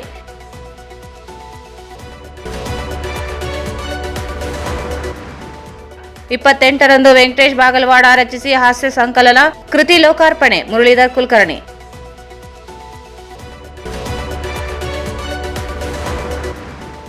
ಬಿಜೆಪಿಯಿಂದ ಮಾಜಿ ಪ್ರಧಾನಿ ಅಟಲ್ ಬಿಹಾರಿ ವಾಜಪೇಯಿ ಜಯಂತಿ ಆಚರಣೆ, ದೇಶ ಕಂಡ ಪ್ರಾಮಾಣಿಕ ದೂರದೃಷ್ಟಿ ನಾಯಕ ವಾಜಪೇಯಿ, ಗಣ್ಯರ ಬಣ್ಣನೆ. ಮತ್ತು ವಾರ್ಡ್ ನಂಬರ್ 13ರಲ್ಲಿ ಅಟಲ್ ಬಿಹಾರಿ ವಾಜಪೇಯಿ ಜಯಂತಿ ಆಚರಣೆ. ದಿವಂಗತ ಸುಭಾಷ್ ರೆಡ್ಡಿ ಪಾಟೀಲ್ ಶಾವಂತಿಗೇರ ಅಭಿಮಾನಿಗಳ ಬಳಗ, ಭಾರತ ಸೇವಾದಳ ಜಿಲ್ಲಾ ಸಮಿತಿ ರಾಯಚೂರು, ಭಾರತೀಯ ರೆಡ್ ಕ್ರಾಸ್ ಜಿಲ್ಲಾ ಶಾಖೆ ರಾಯಚೂರು, ಜಿಲ್ಲಾ ಸಹಕಾರ ಒಕ್ಕೂಟ ನಿಯಮಿತ ರಾಯಚೂರು ಇವರ ಸಂಯುಕ್ತ ಆಶ್ರಯದಲ್ಲಿ ದಿವಂಗತ ಸುಭಾಷ್ ರೆಡ್ಡಿ ಪಾಟೀಲ್ ಶಾವಂತಿಗೇರ ಅವರ 12ನೇ ವರ್ಷದ ಪುಣ್ಯ ಸ್ಮರಣೆಯ ಅಂಗವಾಗಿ ಮಾಣಿಕ್ ಪ್ರಭು ಅಂಧ ಮಕ್ಕಳ ಶಾಲೆಯಲ್ಲಿ ದಿನಾಂಕ 28/12/2025 ಬೆಳಗ್ಗೆ ಉಪಹಾರ ವಿತರಣೆ 8:30ಕ್ಕೆ ನಡೆಯಲಿದೆ. ರಿಮ್ಸ್ ಆಸ್ಪತ್ರೆ ರೋಗಿಗಳ ಸಹಾಯಕರಿಗೆ ಅನ್ನದಾನ ಕಾರ್ಯಕ್ರಮ ದಿನಾಂಕ 28/12/2025 ಸಂಜೆ 7:30ಕ್ಕೆ ಆಯೋಜಿಸಲಾಗಿದೆ. ಶ್ರೀ ರಾಘವೇಂದ್ರ ತುಪ್ಪ, ಶ್ರೀ ರಾಘವೇಂದ್ರ ಘೀ, ಭಾರತ್ ಫರ್ನಿಚರ್ಸ್ ರಾಯಚೂರಿನಲ್ಲಿ ಮೊಟ್ಟ ಮೊದಲ ಬಾರಿಗೆ 3 ಮಳಿಗೆ ಒಳಗೊಂಡ ಬೃಹತ್ ಆಕಾರದ furniture showroom, CPS complex opposite Shiva Mandir, Patel road, Raichur. ಸಂಪರ್ಕಿಸಿ Paramount Electricals, dealers in all kinds of electricals, goods, fans and LED products. Near Mahavir Chowk, Loharwadi, MG Road, Raichur. Raichur's biggest jewel palace. All types of jewelries available in only KTB Jewel Palace. Visit KTB Jewel Palace, Udayanagar, Station Road, Raichur. ಇಲ್ಲಿಗೆ ವಾರ್ತೆ ಮುಕ್ತಾಯ ಆಯಿತು. ಮುಂದಿನ ವಾರ್ತೆ ಮತ್ತೆ ಭೇಟಿಯಾಗೋಣ. ವಂದನೆಗಳು.